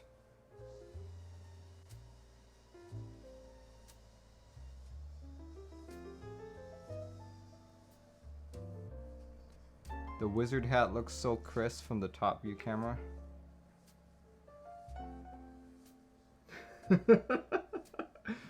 What if I did all my streams just like this? Like the whole time. You guys would never see my face. Can you guys even hear me properly? It's like the camera is, I mean, like the mic is pointed in a completely different direction.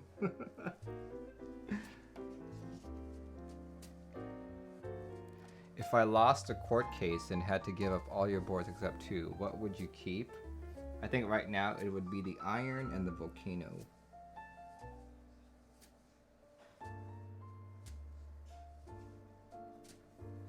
Okay, let's put that daughter board in.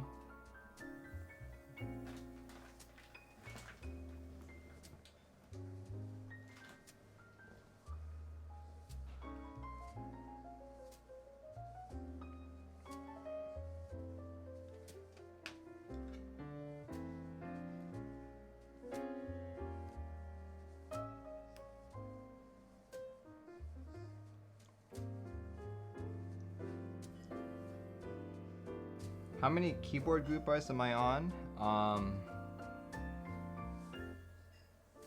I would have to look. Am I on all of them? No, I'm not on all of them, but I am on a few.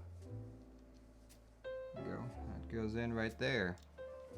Oh yeah, on Thursday, I actually had a question about saying, hey Merlin, if you put mil-maxes on your board, isn't it gonna shift your PCB a bit so that your USB port doesn't line up?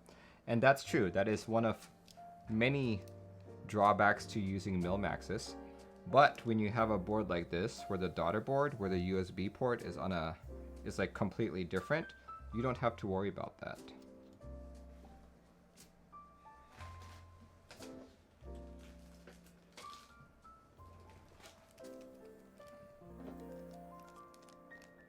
Volcano so nice before your time, before a lot of people's times actually. The Volcano was my first gasket mount board. I've typed on other gasket mount boards, only at meetups though. But the Volcano is the first board, the first gasket that I've ever owned. You don't know how you feel about the use of daughter boards? I just like the USB connector on the PCB itself. It's a quality of life thing, because imagine, like, this is actually a very common problem. People break their USB ports. It's a lot cheaper to replace a daughter board than an entire PCB, especially when you've spent hours putting that PCB together.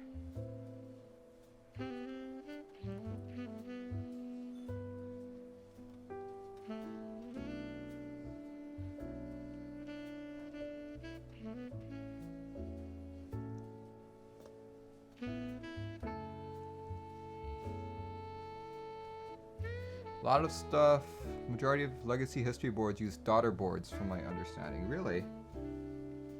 I was not aware of any Korean boards that did. But then again, Korean boards, like having a Korean board was kind of before my time. Italipino says, Mac Merlin, don't know if you missed this question. What makes you decide whether to go hot swap or soldered on a board? You're talking about why I decided to mil-max this? I think just because for variety, you know?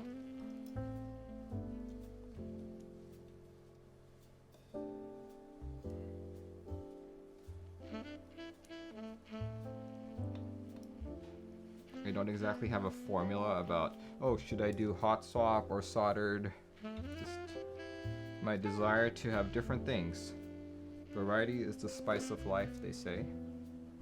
Right, now that I've put that on there, put on the last gasket, and I've been told that I don't actually need to cut the gasket despite there having a block there. So let's just follow what I've been told.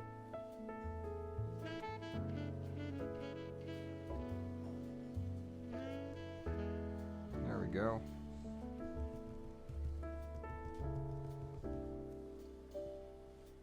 Here, let's do that.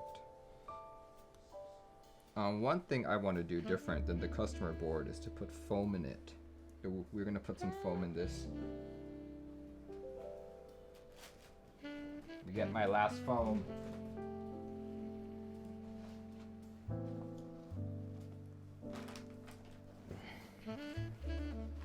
Alright, I like to use foam that I got from Fred Meyer. Nothing particularly special about this foam other than it's easy for me to get. You can get something very similar at Home Depot. Actually, let me link that. It's a lot of people like to ask. Home Depot is a popular home construction, home goods site here in the United States. They sell everything from washing machines to wood to concrete to tools and all that. There. Here we go. This is a good one.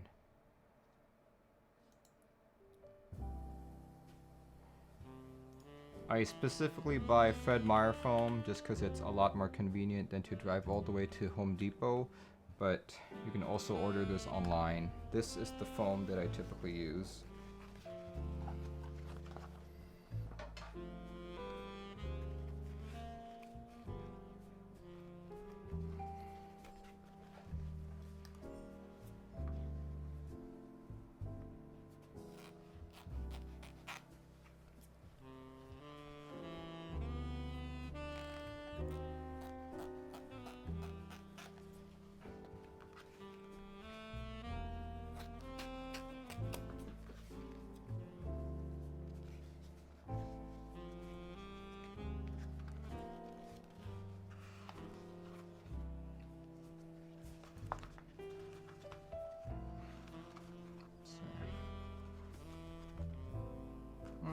It's a little bit too thick.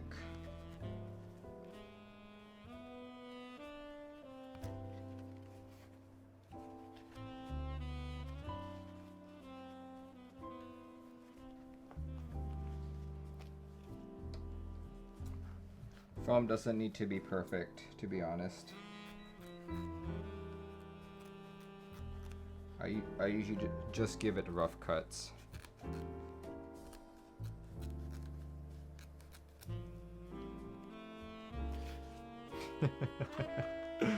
Oh well.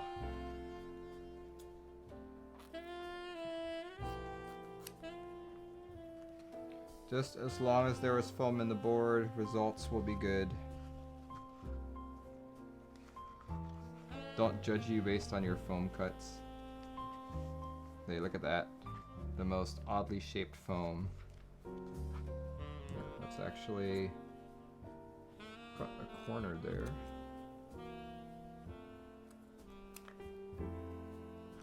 There we go. Just so we can get that guy out. So I did not do this for the customer, just because I thought it sounded good without it.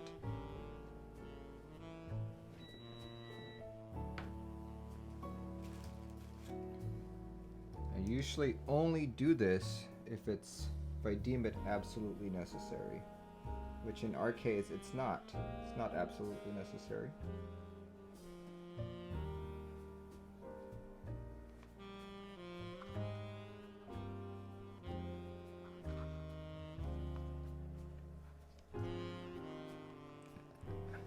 Alright, make sure everything goes in properly here.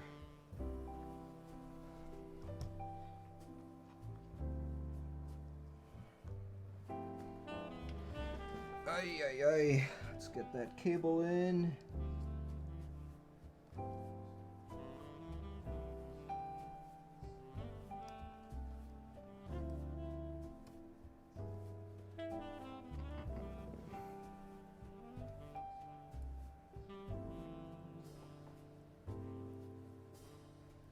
Truck says, like this whole building keyboards, isn't it more putting together a keyboard? I mean, if you just buy a DIY kit or a bunch of pieces and then put them together, isn't it more putting than building? Sure.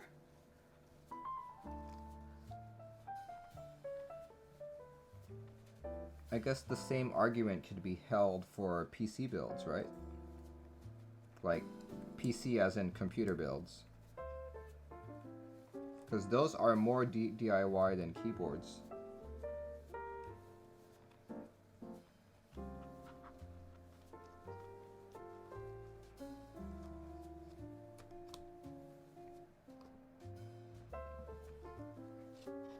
I think my foam is not really happy with me right now. Here, let's do this.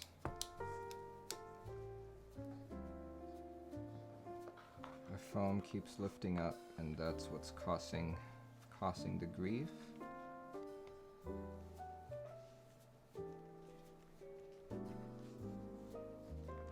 Let's roll it over.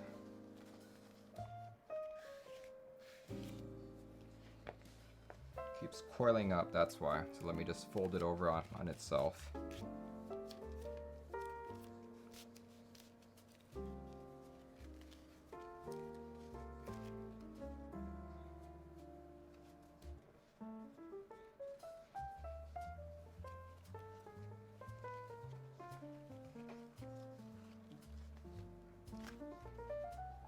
There we go.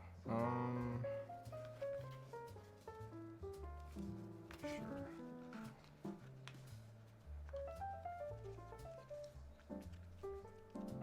Okay, that should be much better.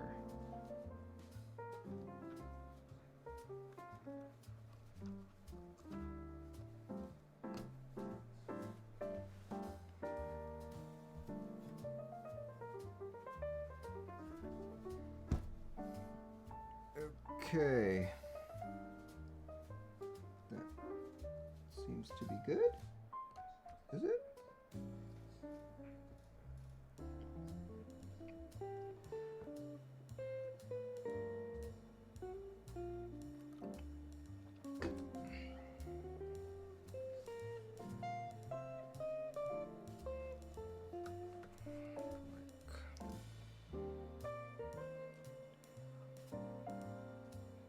Oh, I see what's happening. That cable keeps getting in the way.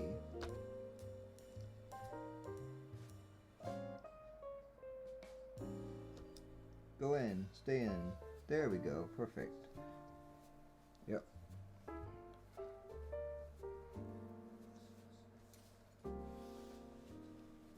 Okay, I think we're good. I think we are good. We can put on the top half now.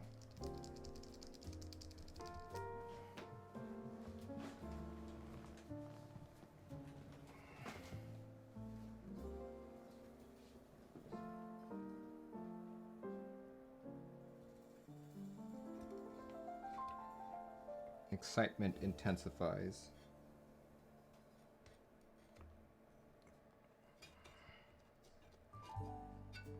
Why is it not going in?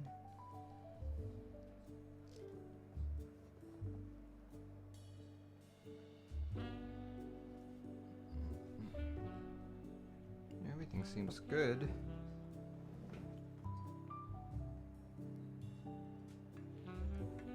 There we go.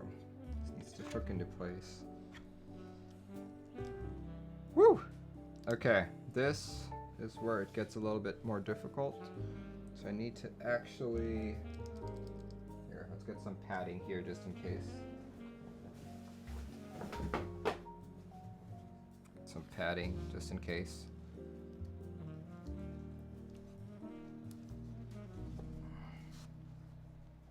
Like so.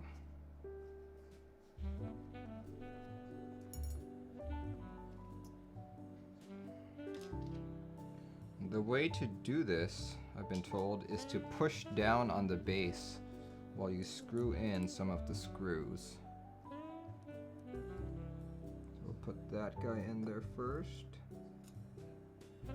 Then here, I'm gonna stand up. You guys can see my cat shirt. Meow, meow, meow. Okay. Push it in. My wife just laughed at me when I said meow meow.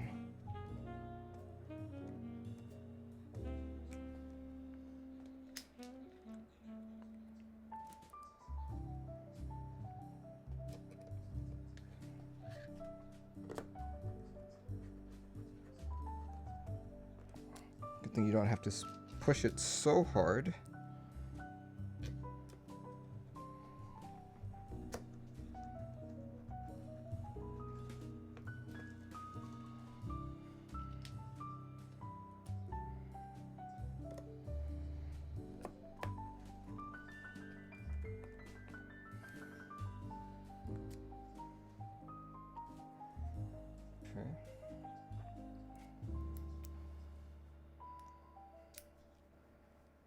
To do the extension again.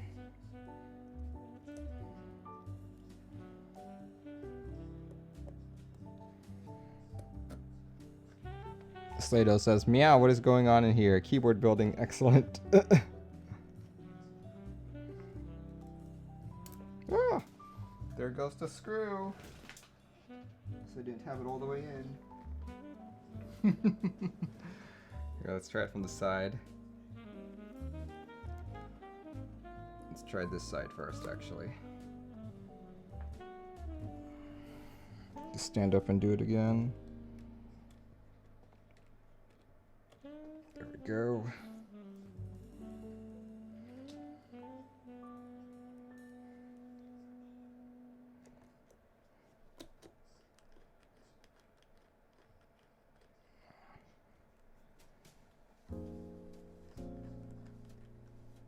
There we go. You can feel that screw catching now.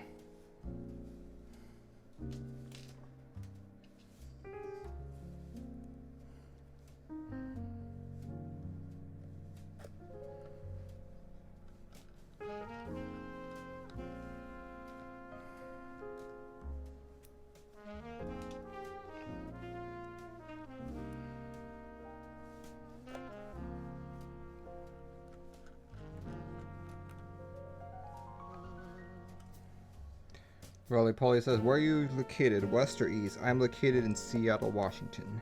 That is the west coast. Pacific Northwest, to be exact.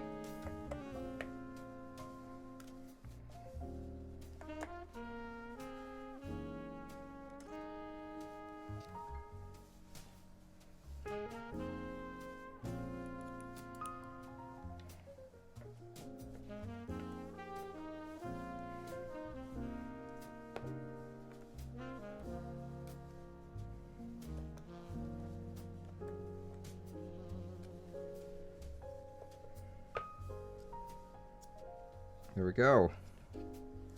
And ta-da! Actually, it's not a ta-da, it's an iron 165. There we go. Woohoo! Yay, I finally have my own. Alright, okay. Let's see. Of course, before I put any keycaps on it and try out how these silks actually feel, I do want to say a few words about some of my lovely sponsors. Let's go talk about them real quick. There we go.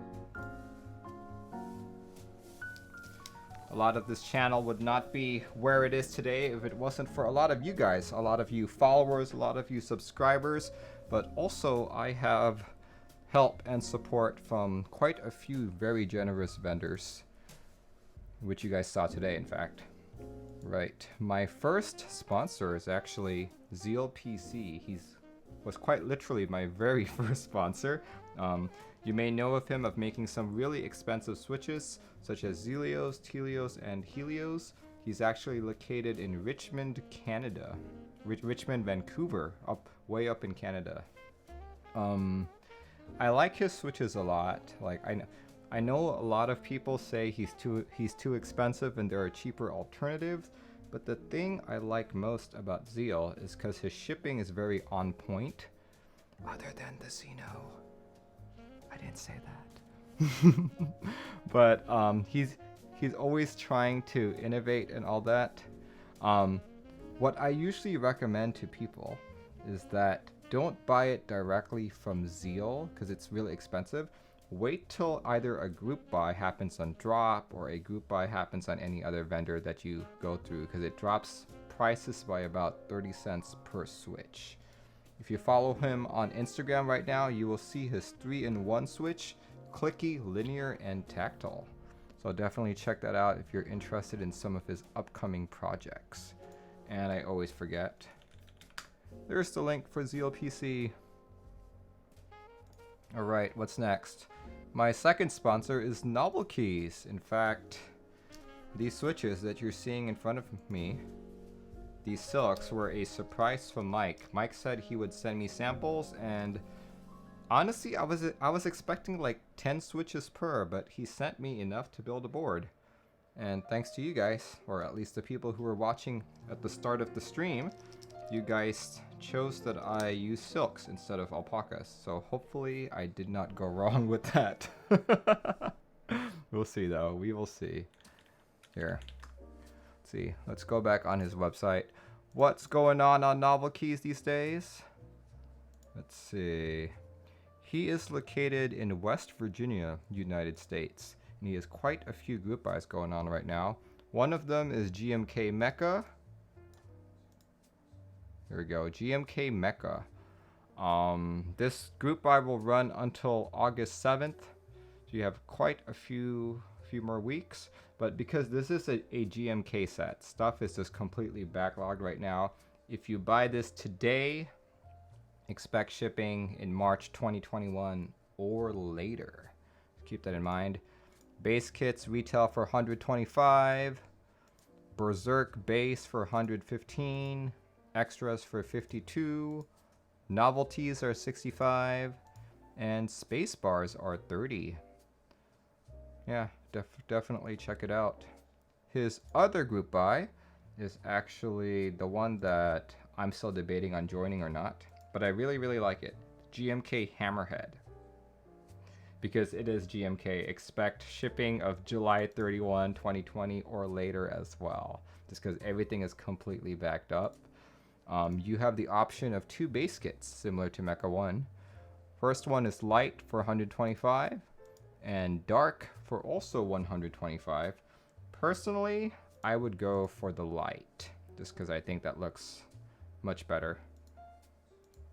Novelties are $55. Extras are $30, and your Euro kit is $40. Oh, sorry, I guess I messed that up. I meant to say that the group buy runs until July 31, but the keycaps will be shipped out next year, 2021 or later. Of course, if there are other things that you want to buy on his website, such as these silk switches that I'm showcasing today, please feel free to use discount code WIZARD to get to get 5% off your entire order. Keep in mind this only applies to in-stock items, not group buys and not pre-orders, just in-stock items.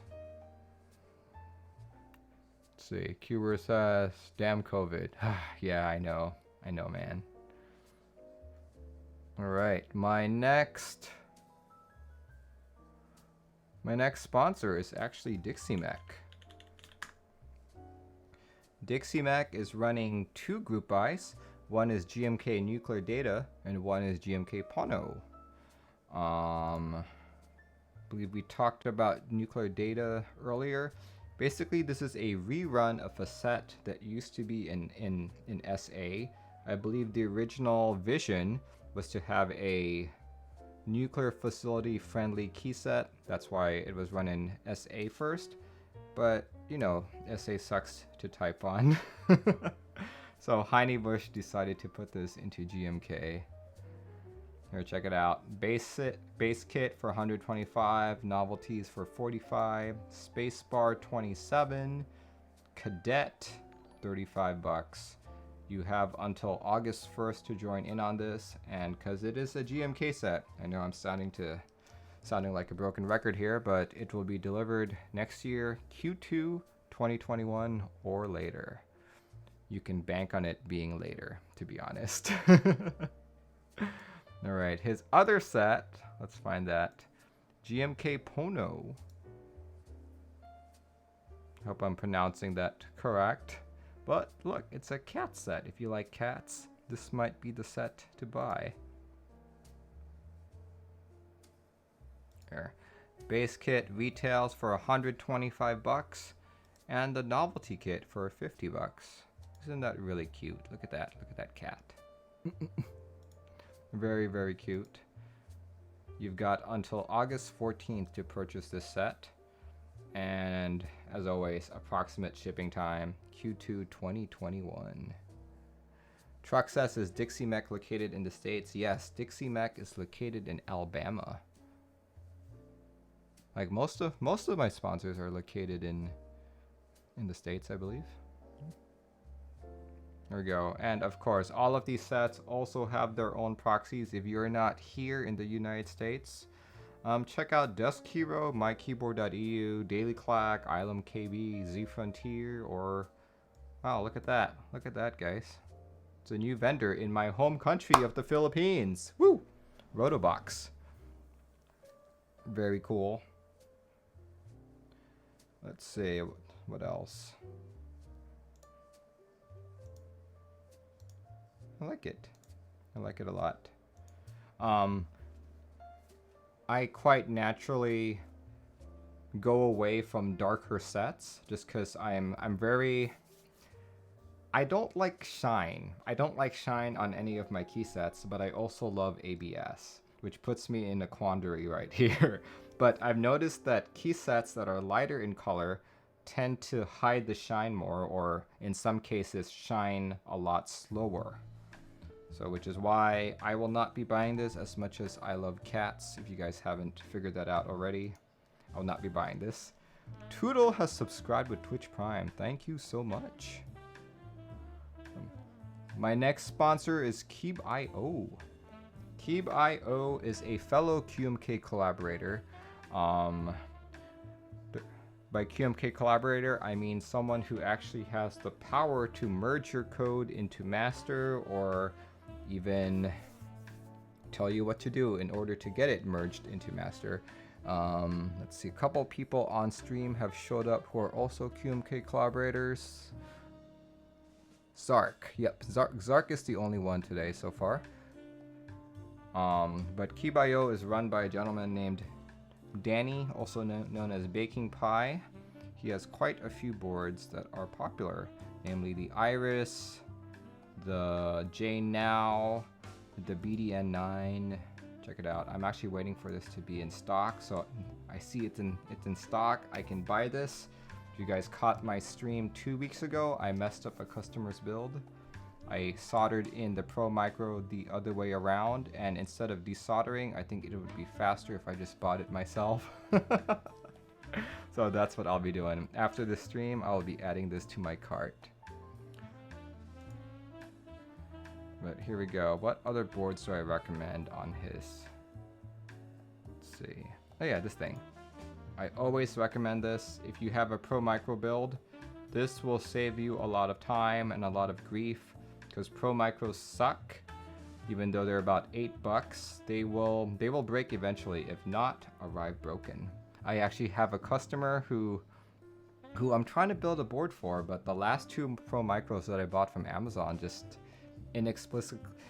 inexplicably just died. I was like, okay, should probably use an Elite C instead, but who knows. But with these peel away sockets, this will save you time, because you can just pry off any broken Pro Micro. Alright, my next sponsor, I know I've got lots of sponsors. Project Keyboard. Here we go, that's Keebio that I'm linking in chat right now. Got discount code wizardhat, and the next is Project Keyboard. Project Keyboard is running 2 group buys that greatly interest me. One is the Elongate. The Elongate is a board by fellow streamer Mr. Keebs. Check it out. This board retails for $350, available in black, blue, plum, rose gold, and polycarb, actually. This is, I guess I would describe it as a 50% board with partial numpad. And check it out. There is a blocker between the space bars, allowing some kind of indicator LEDs. So there are 6 indicator LEDs that I'm seeing. Very, very unique board. I don't think anyone's done this quite yet. It's very cool. If you guys are interested in this, definitely check out the link that I just posted. The Kimchi says, have heard this board pronounced at least 4 different ways now. Elongate? Elongate? Elongate? Here, I'll go add a 5th way. Elongate. Let's call it that. The elongate. Alright, the other group buy he is running, the one that seems to be very popular these days, is GMK Sumi. GMK Sumi ends on August 15th, so you guys have quite a few more weeks in order to buy it. It is a black and white set with the Japanese sub-legends. Check that out. If this is something that interests you, if you like Japanese, or if you are a weeb deep down, this might be the set to buy. Personally, I don't like the colors, but what I do love are the desk mats. These are gorgeous. These are just absolutely gorgeous. I think I might buy either this one or this one and frame it. Frame it and hang it up on the wall, you know? It's absolutely gorgeous. Good thing the desk mats are what? Only 17 bucks? Excellent. But yeah, speaking of prices, base kit goes for $135, so probably, I think this is the most expensive GMK set I've talked about so far. You've got Hiragana Alphas for 70 bucks, Novelkeys for 56, Spacebar for 35, 40s kit for 43, desk mats are each 17, and of course, Rama caps for $43 each. Check it out, guys. Once again, you've got until August 15th and expect delivery of 2021.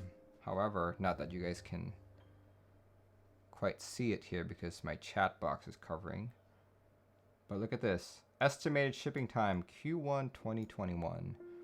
Very ambitious, if I might say so myself. Right.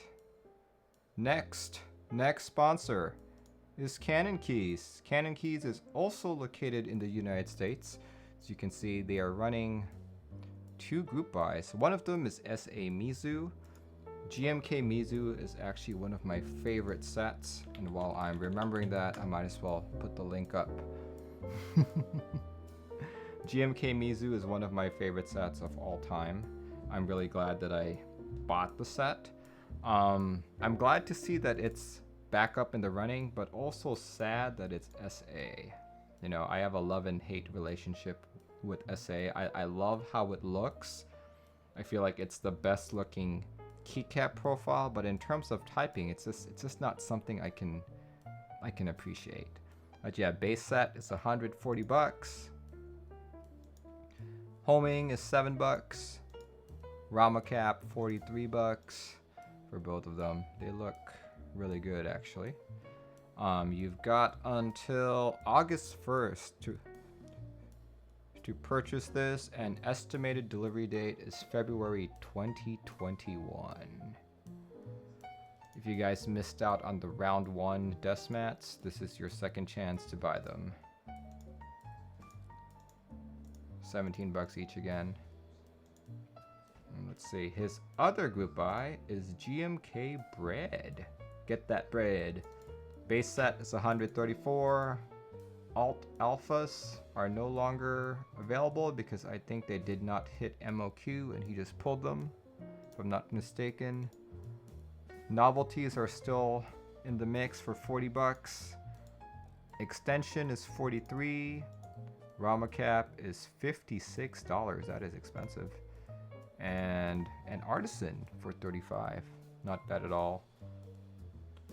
So you've got until August 1st to buy this, and as usual, because it's a GMK set, expect delivery date of March 2021. Basically any GMK set that I mentioned, or any GMK set that comes out today or within the next couple of weeks, will be delivered probably summer of next year. All right. So, my last but not the least sponsor is actually located here in Washington. His name is keyboardlube.com. Like, he's literally just a few miles from me. I was very, very, very happy when he reached out to me saying, "Hey Merlin, can you help promote my website?" And I'm like, "Absolutely. You're a Washington homie." But unfortunately, since I last talked about this, he has completely sold out of all his lube. Wow, I guess a week makes a big difference. But other than that, he does sell other keyboard accessories. He's got screw-ins. That looks like 6.25U is completely out, but 2U is in, let's see, I think he did say he did have a couple hundred left. So buy now or be square. Let's see, he also sells Mil-Max sockets. I actually did not buy my Mil-Maxes from him. I bought from Mountain Blocks down in Portland, but now that I know this guy has them on sale, I will buy from him in the future. See, he sells 0305 and 7305. Disclaimer, I use 7305 for mine. Right here. Check it out. So yeah, definitely check out his site. He is a newer keyboard company. I think he's only been in business for the last month or two. But I am always in favor of new local businesses in my area. Alright guys, let's put keycaps on this and compare it to the customer build. Let's see, I did say I was going to be taking apart my discipline for this. So here goes.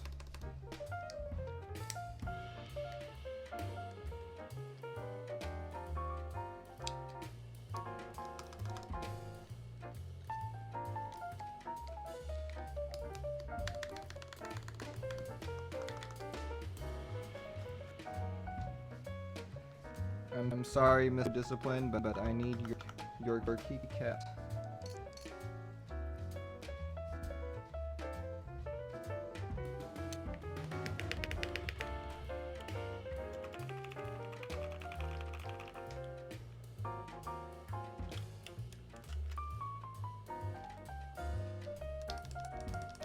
Oh yeah, that is significantly lighter. Oh man.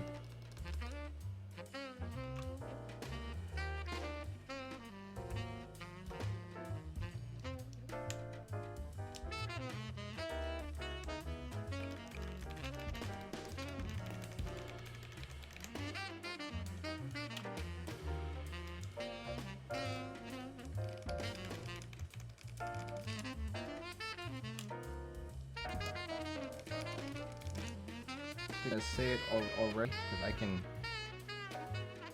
hear it well.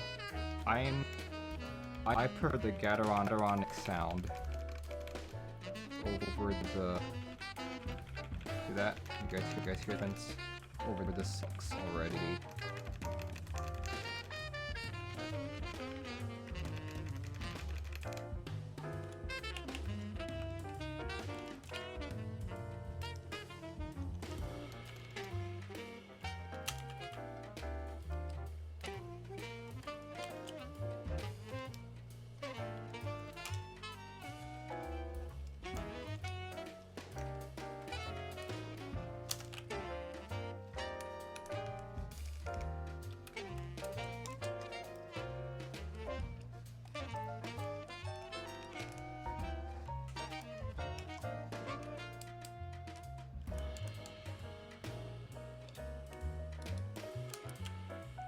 I noticed that the stems on these are really smooth.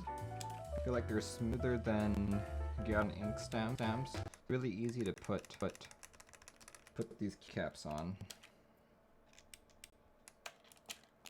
They're very similar to alpacas and mauves, which makes sense because these are JWAs.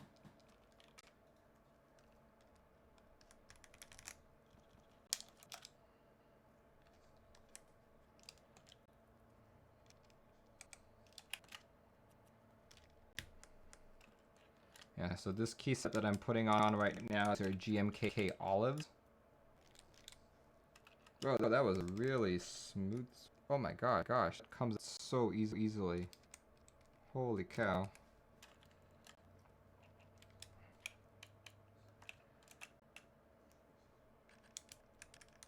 Are these stock silk yellows or again? Stock silks are lubed. That's the thing. It's the dry series that's not lube.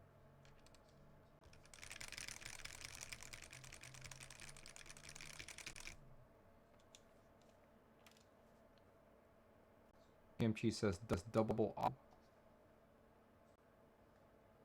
Really?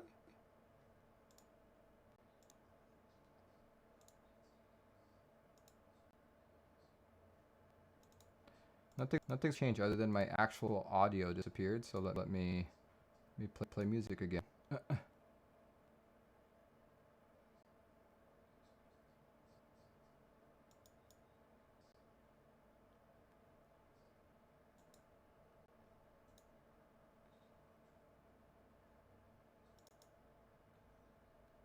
are two Merlins talking. Uh-oh. What's going on? Here, let me set up a few things here.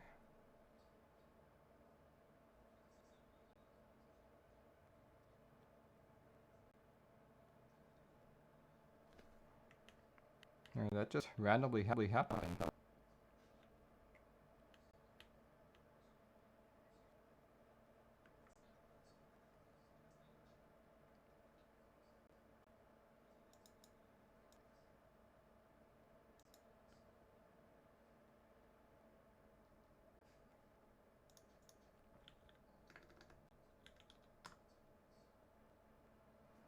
Here, let's try this.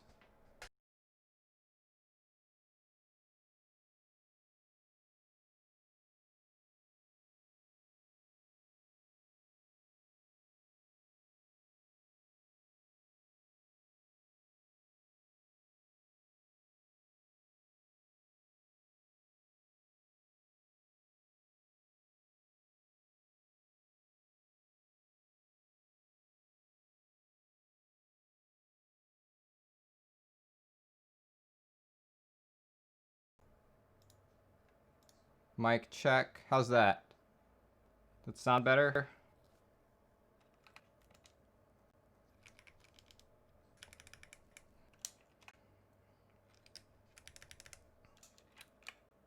Gucci. Perfect. Right. Good to know. What I did was I just turned my soundboard off and on.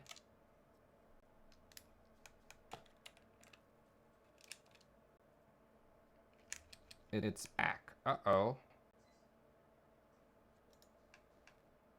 That's very odd.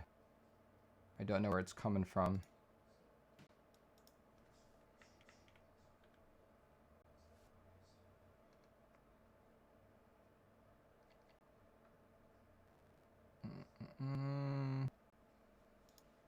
It's very odd.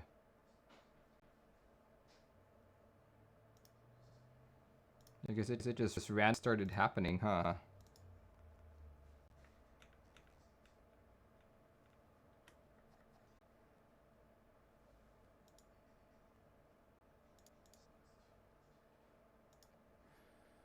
Let's try turning it off and on again.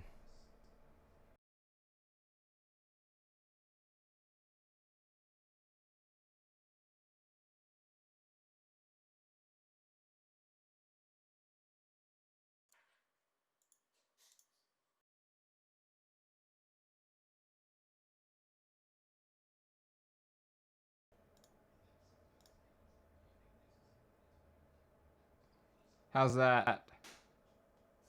How's that, guys?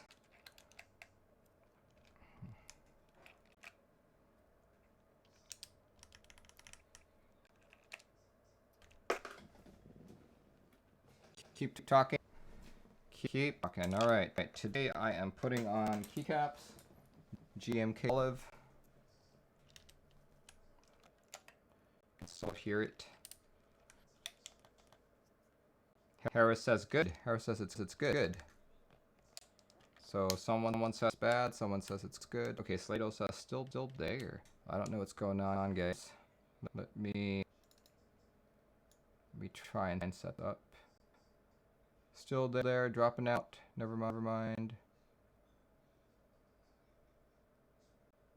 It's still echoing. That's really odd. I don't know where it's coming from.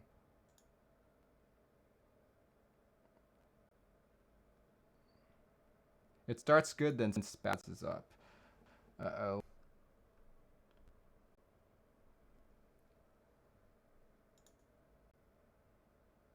Here, let's try this. It's very... How's that?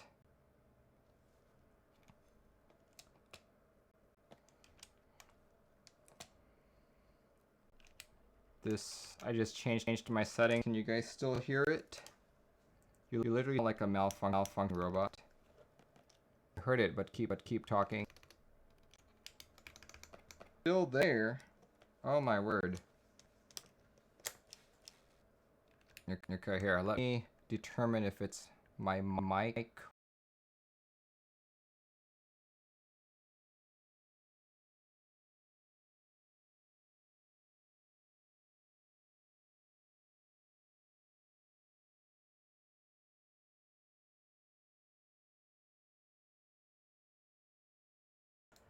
Alright, I'm seeing something else. My epidemic sound isn't playing at all. Well, looks like it's freezing up. Uh-oh. Oh, I think I know what's happening. What's happening? That it is a very hot day here in Seattle, and basically everything I have is heating up to extremes. So that's probably what's happening. The only way around it is to let stuff cool down. I could try. I'm gonna switch to my. I'm gonna switch it to my webcam. Let's do that.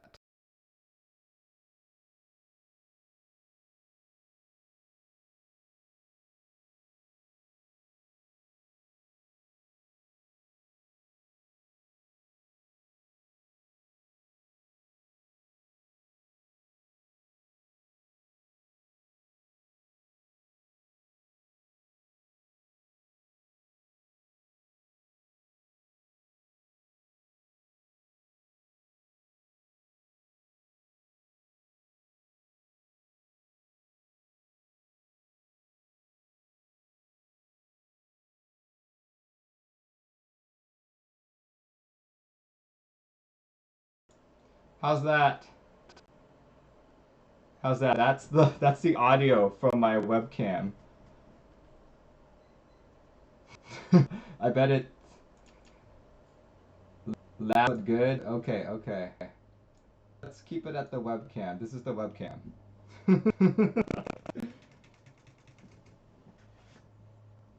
Still battery, but much less.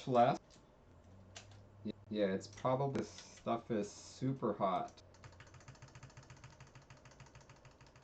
It's back. Okay, yeah, it's just overheating at this point.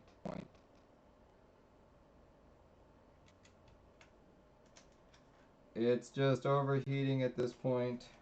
Everything's not.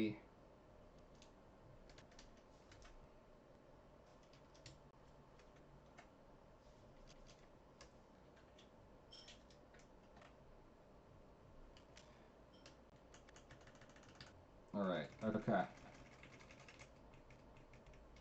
Sign language stream.